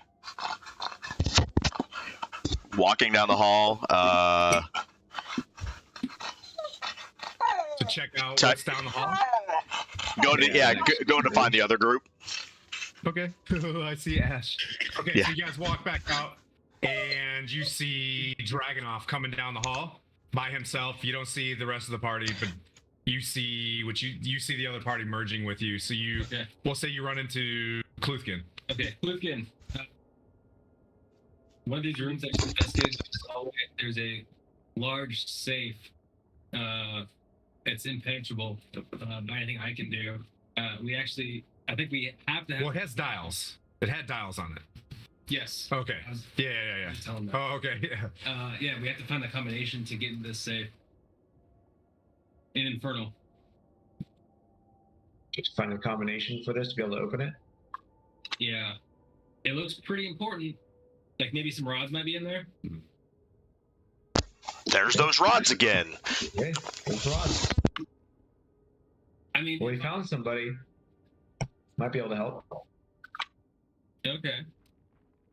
So I'm like, everyone's kind of like with us, right? So.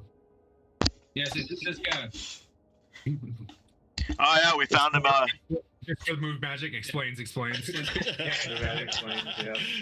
Hey, so you're working for Bell. Did Bell I like to crush awkward. Yeah. Did Bell happen to give you any kind of a combination or numbers? No, but you said it's an infernal. It's an Infernal. Roger, check. Do you speak infernal? No, I've been noticing these numbers everywhere. I mean, These are I can definitely speak infernal and I understand it. I mean, these are just numbers. You said it was 3 or 4 dials. Three dials of like one number each as you clicked it out. I feel like Infernal 666 would be a good guess. But if you guys don't know of a good combination, we need to find a place or somebody that knows the combination of this so we can open the safe up.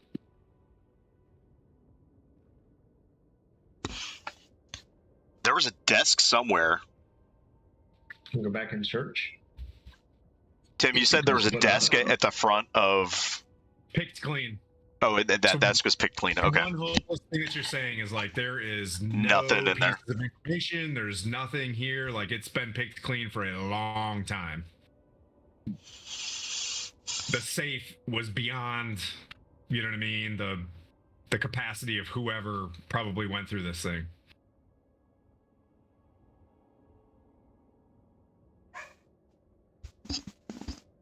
Should we take our infernal speaker dude over to the safe to see if there's any clues that infernal speaking people could infernally understand? Let's go do that.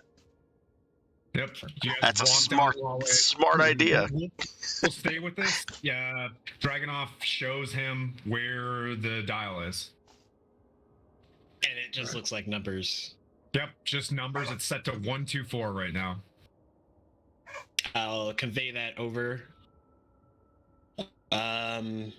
Have you seen any symbols like this where y'all entered from?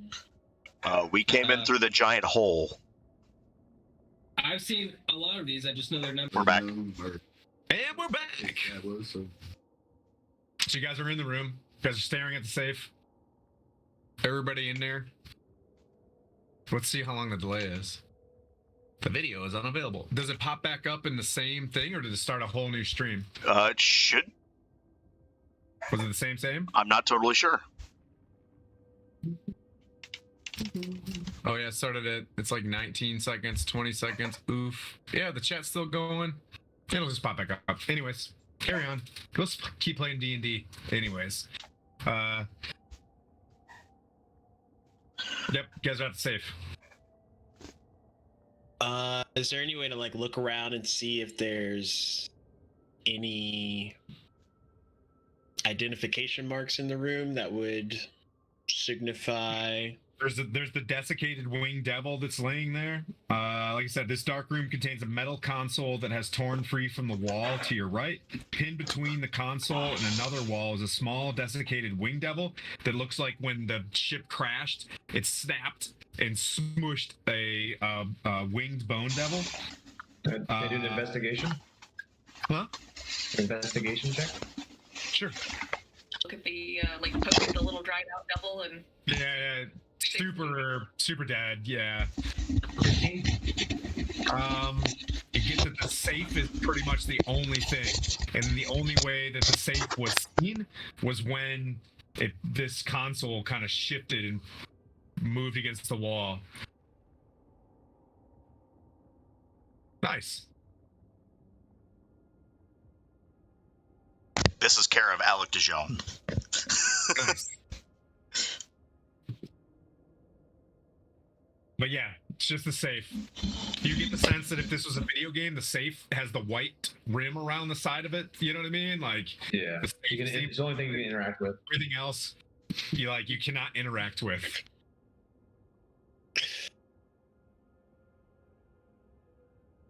Do we get the impression that having putting the wrong number in is going to cause some kind of issue, or should we just start slapping some numbers in this thing?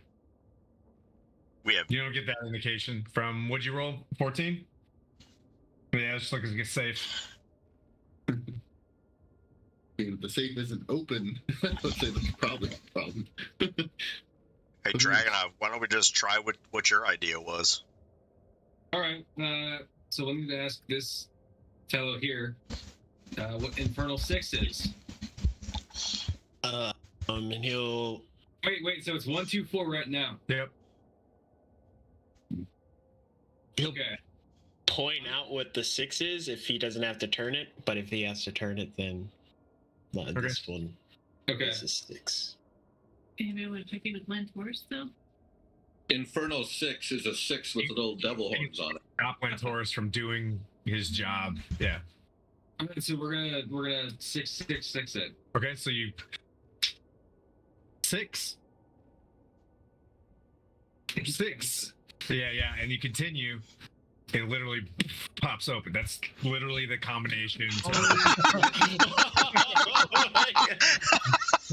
Well, Next guess. 1, 2, 3, 4, 5. Set in the Oh fucking yes. How? That's so dumb. I mean, it's great, The but it's safe dumb. contains 9 adamantine rods, each one weighing roughly 3 pounds, and engraved with runes. back a second. Each one, as you can read, Tagir, you see Solar Incendiator written on it. Solar Incendiator 1, Solar Incendiator 2, Solar Incendiator, all the way to 9. Does anyone know what a solar incendiator is? They don't, but probably the rest of the holy guys walking around. It's Team Holy, and then you. Oh no, Like, they're not here. No. These are rods. They're just as good as any other rod. I chuck them into the bag of holding. They're definitely undurfed rods, so You're an under Rob. And next up, so it's just you guys. So Epione, you're downstairs, none the wiser. There's a hole in front of you. Didn't hear us yell. Oh my god! Yeah. Nope, nothing. Nope, not a thing. Yeah. I'm gonna yell, "Hey guys!" down in the hole before I start calling down. Okay. Let's see. You're gonna look down the hole. You see. Do you have any light source? Can you see in the dark? I can see in the dark. Okay. You see 2 sets of glowing eyes looking back at you, and as you look closer, it's the weird tentacly eye things that are on slugs, and they're just kind of sitting down in this area, and then you could just hear more slimy wiggling in that down that hole. I think this is dark hole. I think we should turn around. It's called the ladder of hit points. The Dungeon's Master's Guide to nerfing a party. Yeah. It's very undurfed down there. I hate you. Underfed? What a dumbass. That's gotta be.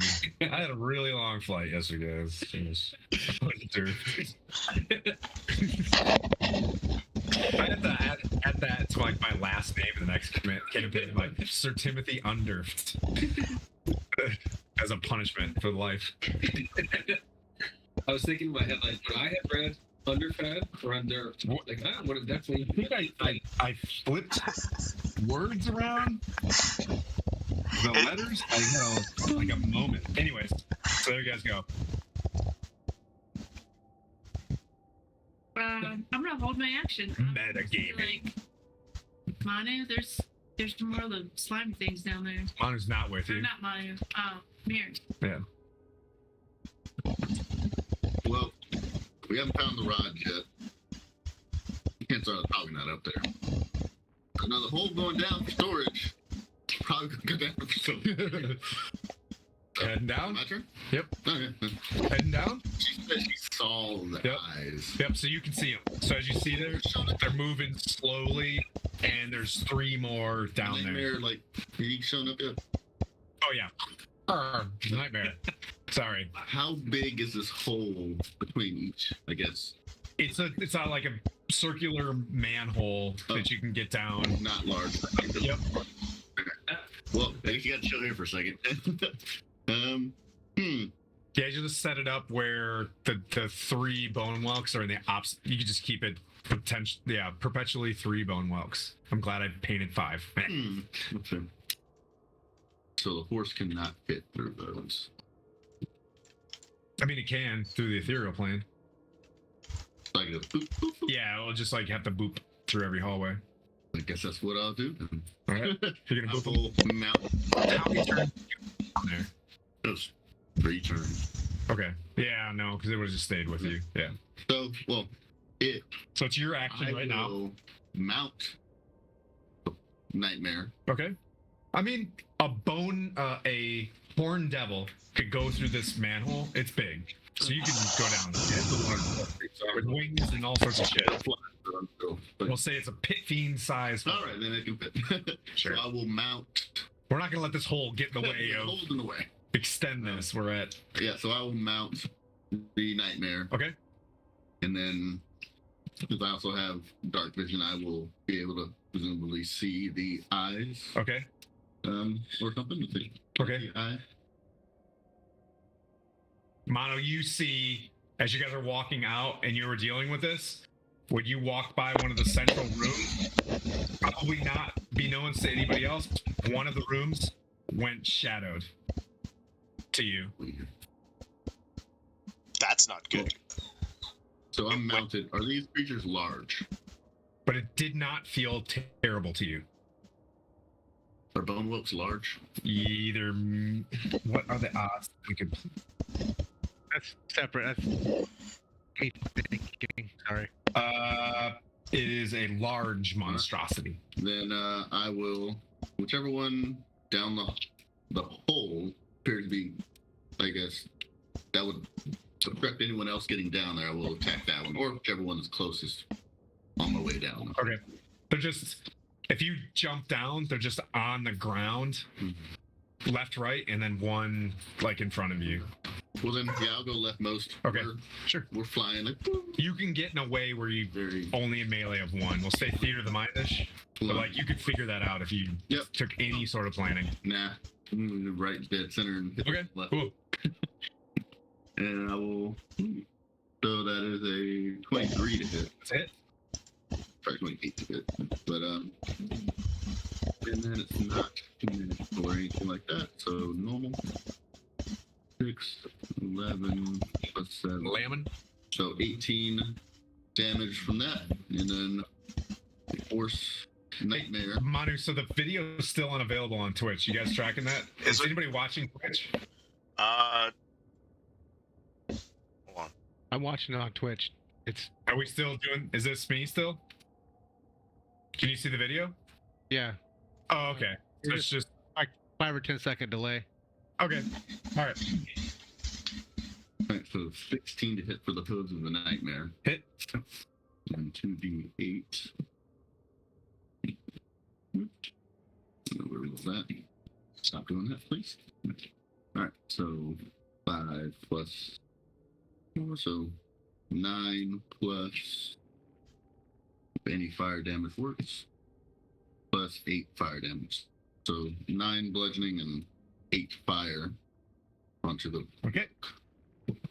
From the horse itself, comes down there, bats it, and it does does a weird sound, and it's still alive. But it's still your turn. You just using the nightmare? No, or was that you? I did my attack before that. Which was how much damage? That was 17 damage? Yeah, I think that's what that was, yeah. Oh, okay. Yep. And then he did his 9 bludgeoning and he was... You don't remember what the damage was from you? Hey, Mom, can you break them up? No, I re-rolled my dice, so I can re-roll it, but I don't... Yeah, will you? I'm sorry, I missed it. I was thinking about something. It is, well, that time, I'm sure it's a lot worse. 3 plus 7, so 10 for the single attack, and then if I do another attack, see if it hits, that'll be a 15 to hit. That's it. Then it'll be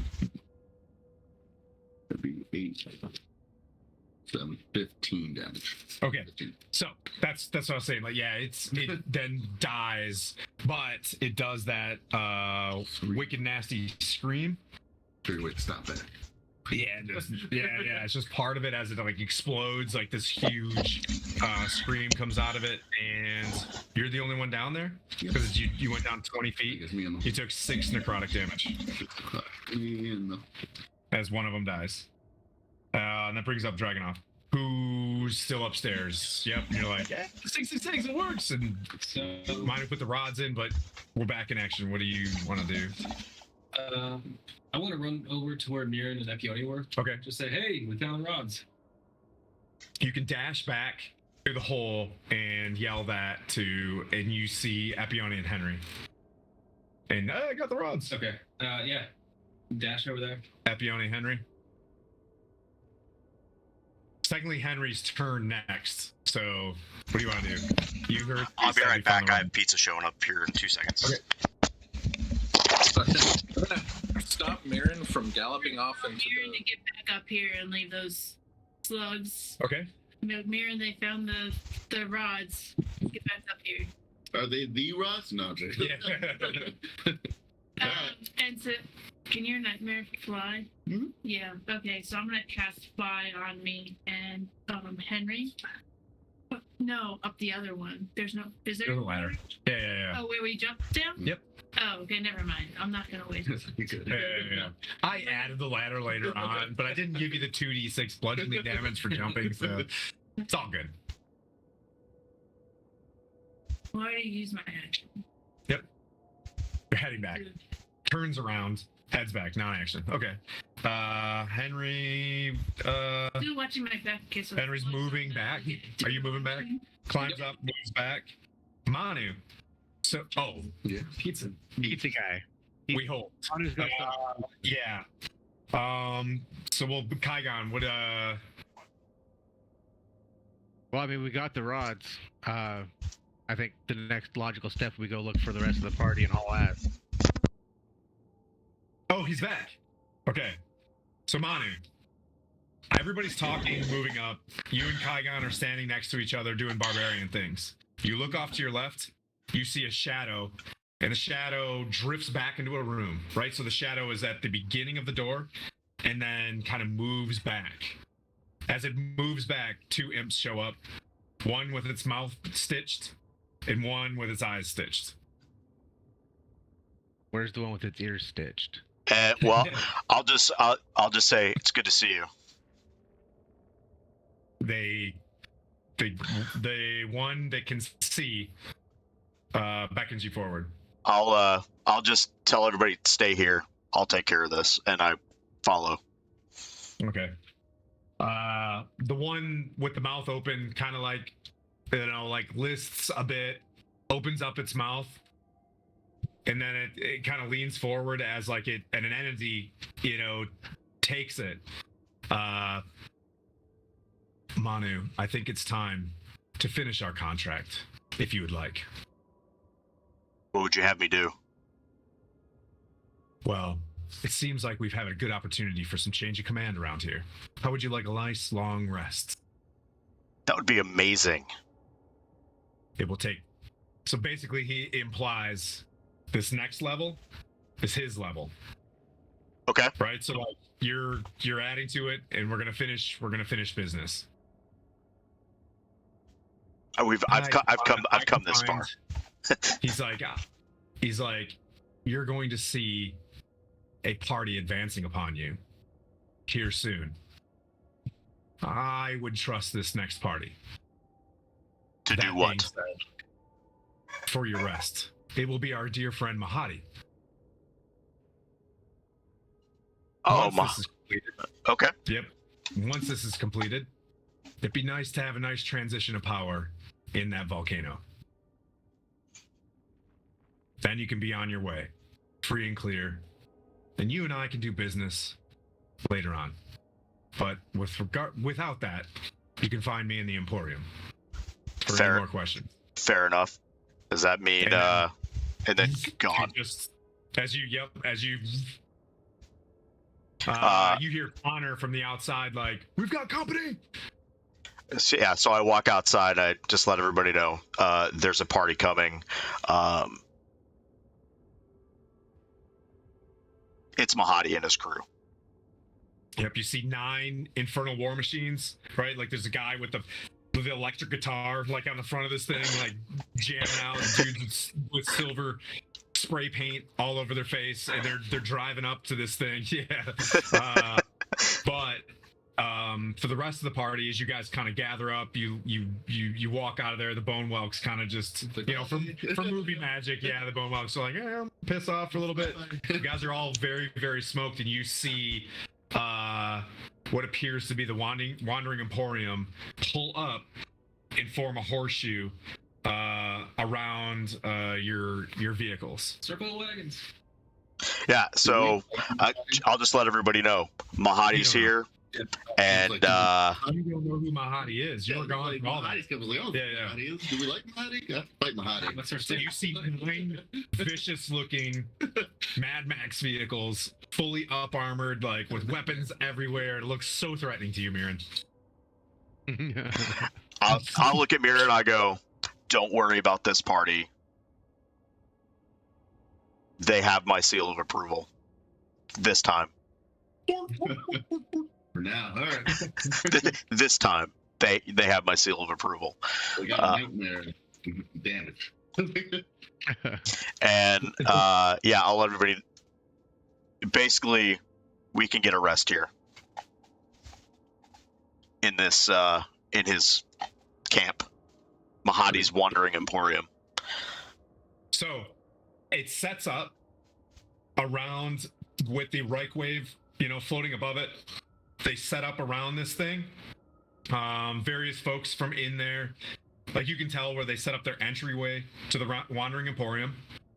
They set up the sign that says in all languages, like, anybody that comes in here, and you guys can pass this amongst yourselves, but it's the same. Anybody that comes in here, no foolishness, or else, you know what I mean? Like, you're out. You basically have to sign the contract to go in, right? It's like, if you fuck up, you become a pit fiend.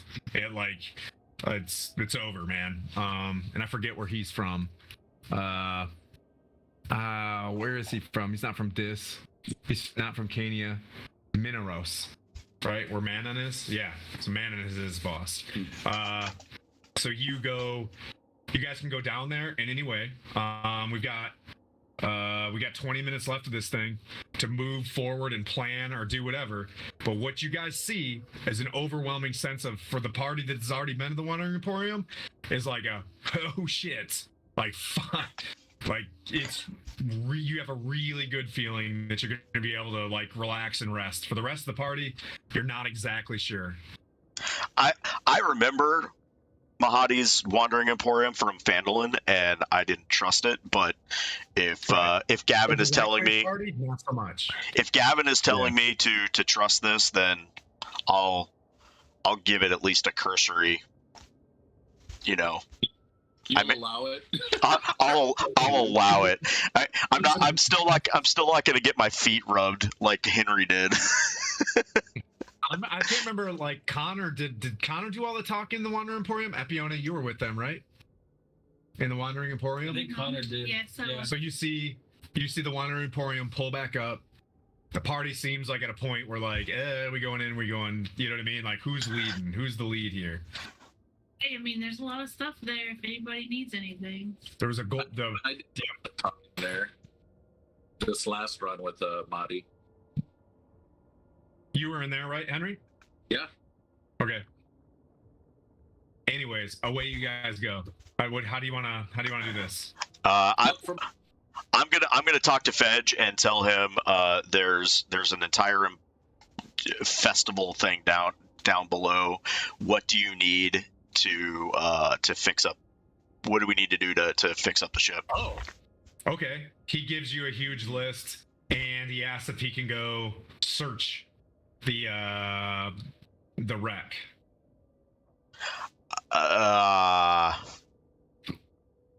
Can Lantoris go with him?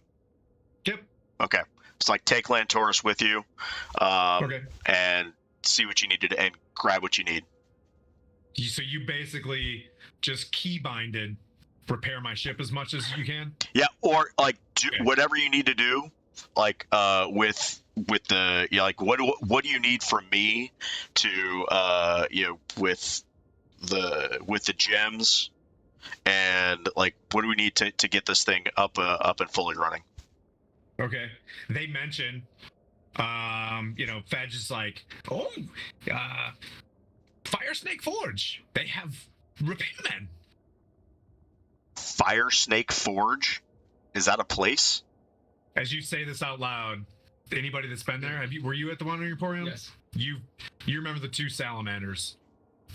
Those dudes are like mechanics. That's right. Yeah. Yeah. Okay. I'm trying to get you guys like it's the Wandering Emporium. Yeah. I'm just. You guys are all like, I'm ready to go. I need to give. It's like, okay, I know that if I don't give details to the crew of my ship, that it might just wander off on its own. Yeah. So go interact with somebody, and then you'll start understanding things. Like you gotta go. You see a man at the bottom, at the base of this, at the opening. He's got like a curly mustache, and he's got like almost like very colorful dish dash on, and he's sitting down there. It's just Kai. He's fine. He's about to knock over that shield. He's gonna do Kai things. It's gonna get loud. Yeah. So after sending Fedge, learning about this, like, all right, let's go. Let's go take care of business. You go down there and you see Mahadi again. You've seen him before. And he's just like, Manu, welcome. Hello, Mahadi. He's like, please regard the sign. And he looks off to the side, and you see all are welcome here. No fighting, no spell castings, no exception. And he's like, this is just a basic, and he's got like a trifold, and he's like, there's just a basic contract where, and he explains, yeah, sign it. He's like, oh, welcome, and he hustles everybody in. As everybody walks in, you see basically 9 vehicles with 9 stands. There's a large tent in the middle. He directs you guys to the Infernal Rapture. That's the primary spa. And then there's break-off spas. There's Fire Snake Forge, which you see the 2 salamanders banging away in a large forge that they're pulling out of the side of one of the machines. You see Bernie the Barber, where there's a woman that is cutting hair. If you guys from here to the Avernus, looks like some sort of courier, and Icar's away. They're Acres selling away. basic like potions and stuff like that. And Zneth's larva farm. A larva farm. So there's like weird devil larva just off to one side. People eat it, monsters eat it when they come in. There's various people that you see walking in and around this as the vehicles dismount. You'll see like we'll say in this case there's like a humanoid that is with a halfling, and they scurry off to Wanderer's Emporium as you see them. You see like just your basic Waterdeepian type of people. A Waterdavian, actually. I'm a freaking nerd. Waterderpian. Waterderpian. That's right. We changed the name. So yeah, you see a couple people that look like they're wearing Waterderpian clothes, Neverwinter attire, Omnish attire, and things like that. I'm going straight to the forge. All intents and purposes, the Infernal Rapture, big long rest kind of energy. Yeah, I'm making a beeline to the forge before I go to the spa, and try to strike up a deal. Okay. Let them know what's. Do that, and we'll hold. Yep. I'll go around the room. Henry, what do you want to do when you get in the Infernal Rapture? I'm gonna hold what I got. Look for Mahdi. You see Mahdi. He graciously tries to scurry you into the Infernal Rapture. For remember, like, you pay 3 soul coins or up to 300 gold pieces, and then that's like a long rest. So he gives you the same thing. Hey, sign this. If you pay me X, I won't steal your soul, but here's how you get the full massage. Yep. And I'm gonna try and weasel the deal for the group. It's the same thing. You remember when you walk in, there's like very modified rooms in there. Like there's like space people that are in one room. There's like, it's very indicative of a Star Wars kind of saloon. Dig it. So you bring them in there. Kaigon, what do you want to do? You haven't been in this place before. Like I said, barbershop. There's a steel worker. There's all sorts of craziness. I'm just gonna priorities of work, maintain my weapons, get everything right, because I know this shit ain't full security. Blah blah blah blah. Okay. Face out. Yeah. Okay. Dragunov.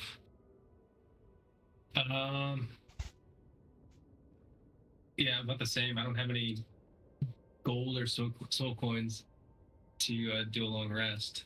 Okay. So, same thing. You can ask some party members or.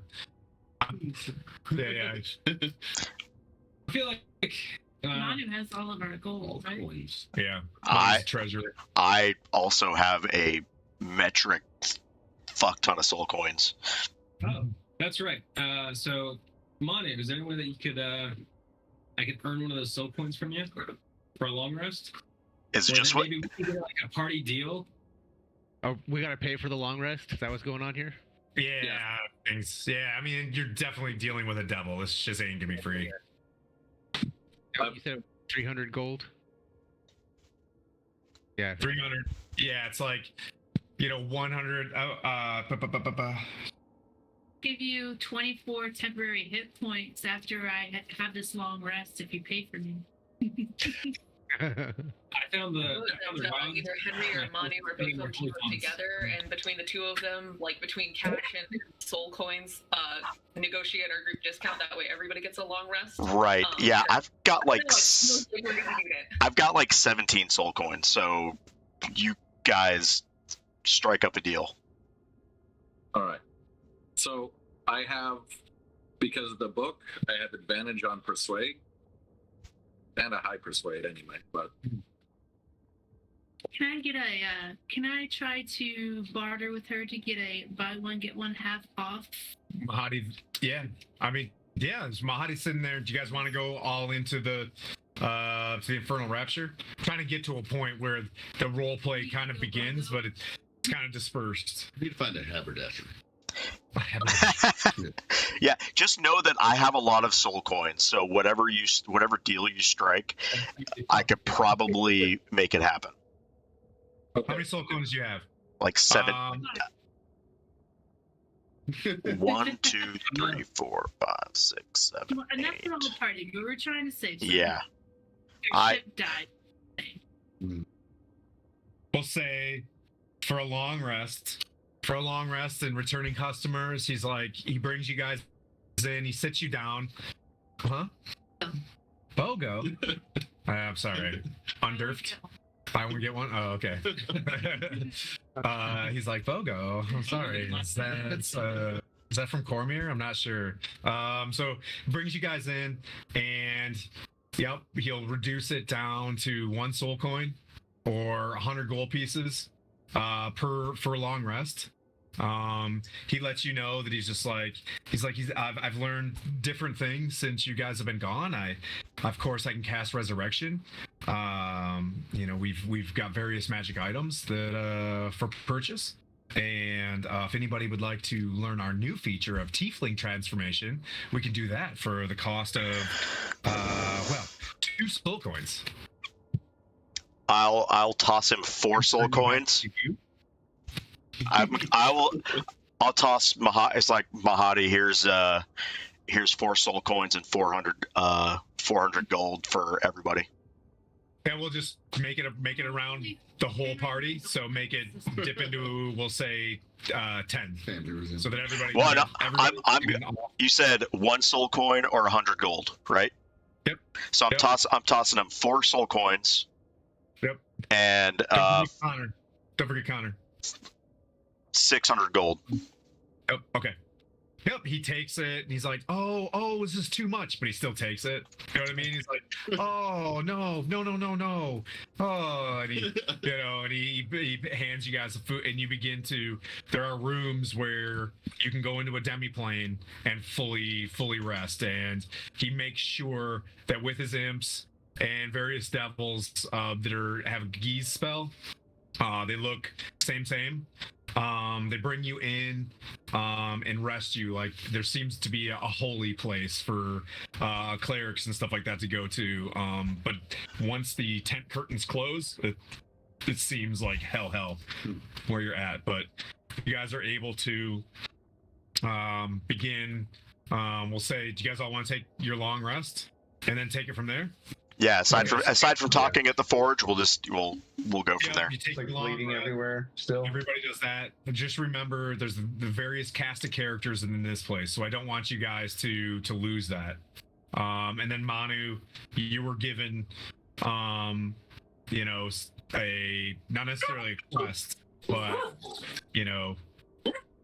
where you go next. So when you wake up in the morning, you see Gavin Rosdale, Paxicor, sitting tight leg folded.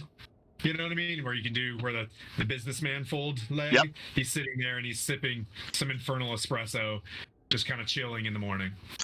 I'll pop a squat next to him and order an infernal Cthulhu's Revenge. Yeah, you pop that out, and he's like, I think it's time, Manu, for us to part ways and begin our future mutual relationship. This is all backstory stuff. If anybody's this is his Keyleth moment where he's done with his Barishari bullshit or whatever. So, like, what's your proposition?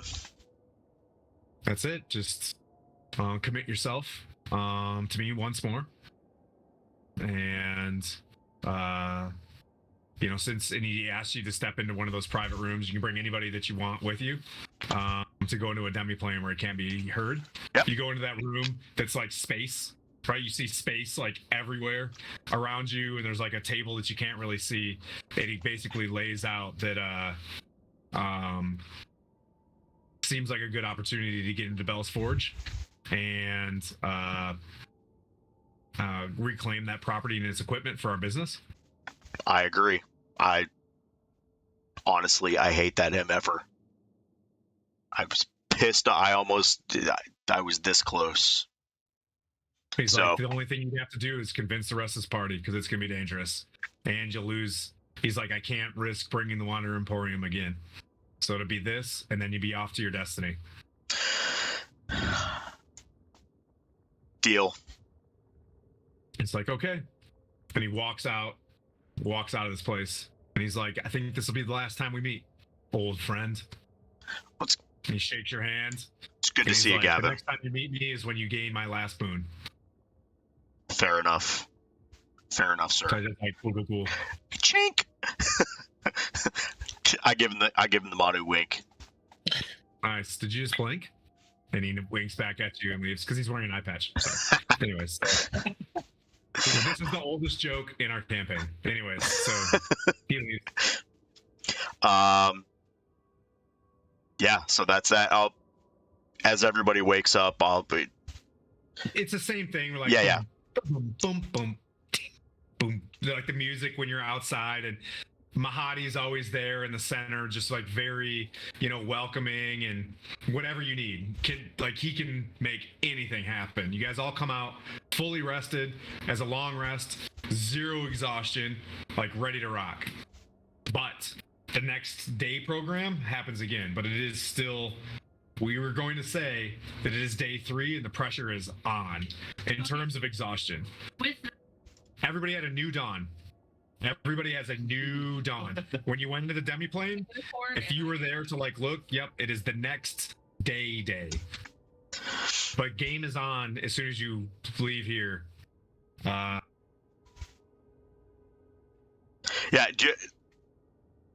Are we continuing continuing here now, absolutely.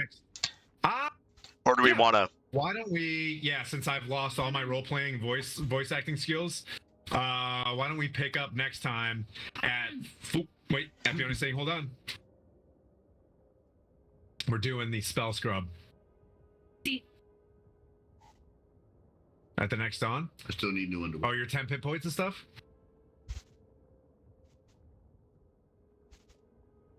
It's very important. You could give it the next session. Oh.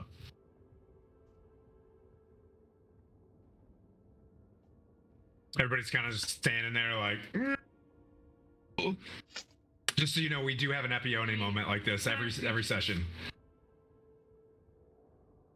You, Henry, Valanthi, Miran, and Dragunov have 24 temporary hit points. Damn. Everybody else who didn't get those hit points be like, why didn't I? Oh, because they're not tanks. That's right. I just put 2 and 2 together. Like, yeah, tanks, you have plenty. Yeah, got you. Okay, so that being said, I'll get my Mahadi and my market, personalities all together for next session. We'll go next weekend, and then Manu will try to convince you guys to go to Bell's Forge. As a full party of 9, right? So we'll see how it goes against the Meteor Storm. Or 10. Or 10 with Connor. That's true. How many people we got here? It's 9 right now. Yeah. Nice. Don't worry. We have very fast combat. Remember the combat rules when we come back? There's no Epione moments. Yeah. Be like, fast. All right. Hey, thank you guys for showing up. Sorry, I'm a bit slow today. Oh. Gotta do it. I have to find a raid to go do. Oh, okay.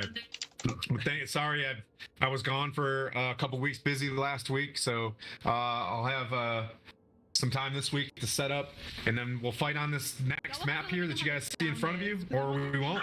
Just let me know. I'll ask you guys individually if you're going to agree to go there or not. We are going to raid Gary Con live. Imagine me talking. Oh, fun. So everybody stick around for Gary Con live. We're going to go raid that, and then we'll. Yeah, you just unplug that. Let me. Okay. Other than that, have a great weekend. Everybody else can stay up on Discord if you guys have any questions for next week. We do some admin stuff. There we go. I just wanted to log in. Okay. Gary. 24. Con. Build with Titans. Build with Titans. That's the map that we have. Build with Titans. Yes. All right. So thanks everybody for showing up. We're gonna go raid Gary Con real quick, and we will see you all next week. Ciao. This is not beer. In 10 seconds. Sorry. Yeah. It's an ancient medicine bottle. What do I do for this one? Just hang out? Yeah, you just go into Twitch and just hang out and just not leave. Yeah. There we go. And we're raiding. Dang, there's a lot of people in there. Dang. What you got going on? That person has an eye patch on. Jason Charles. Oh, Jason Charles Miller's in there. I finally got this thing muted. Oh, their name is one up. Yeah. That's why they have one up. Far in between. Yeah, that's actually. See, mine's on the far end, but I just don't have the maneuverability in here. Anyways, is everybody still in here? Oh, I should go.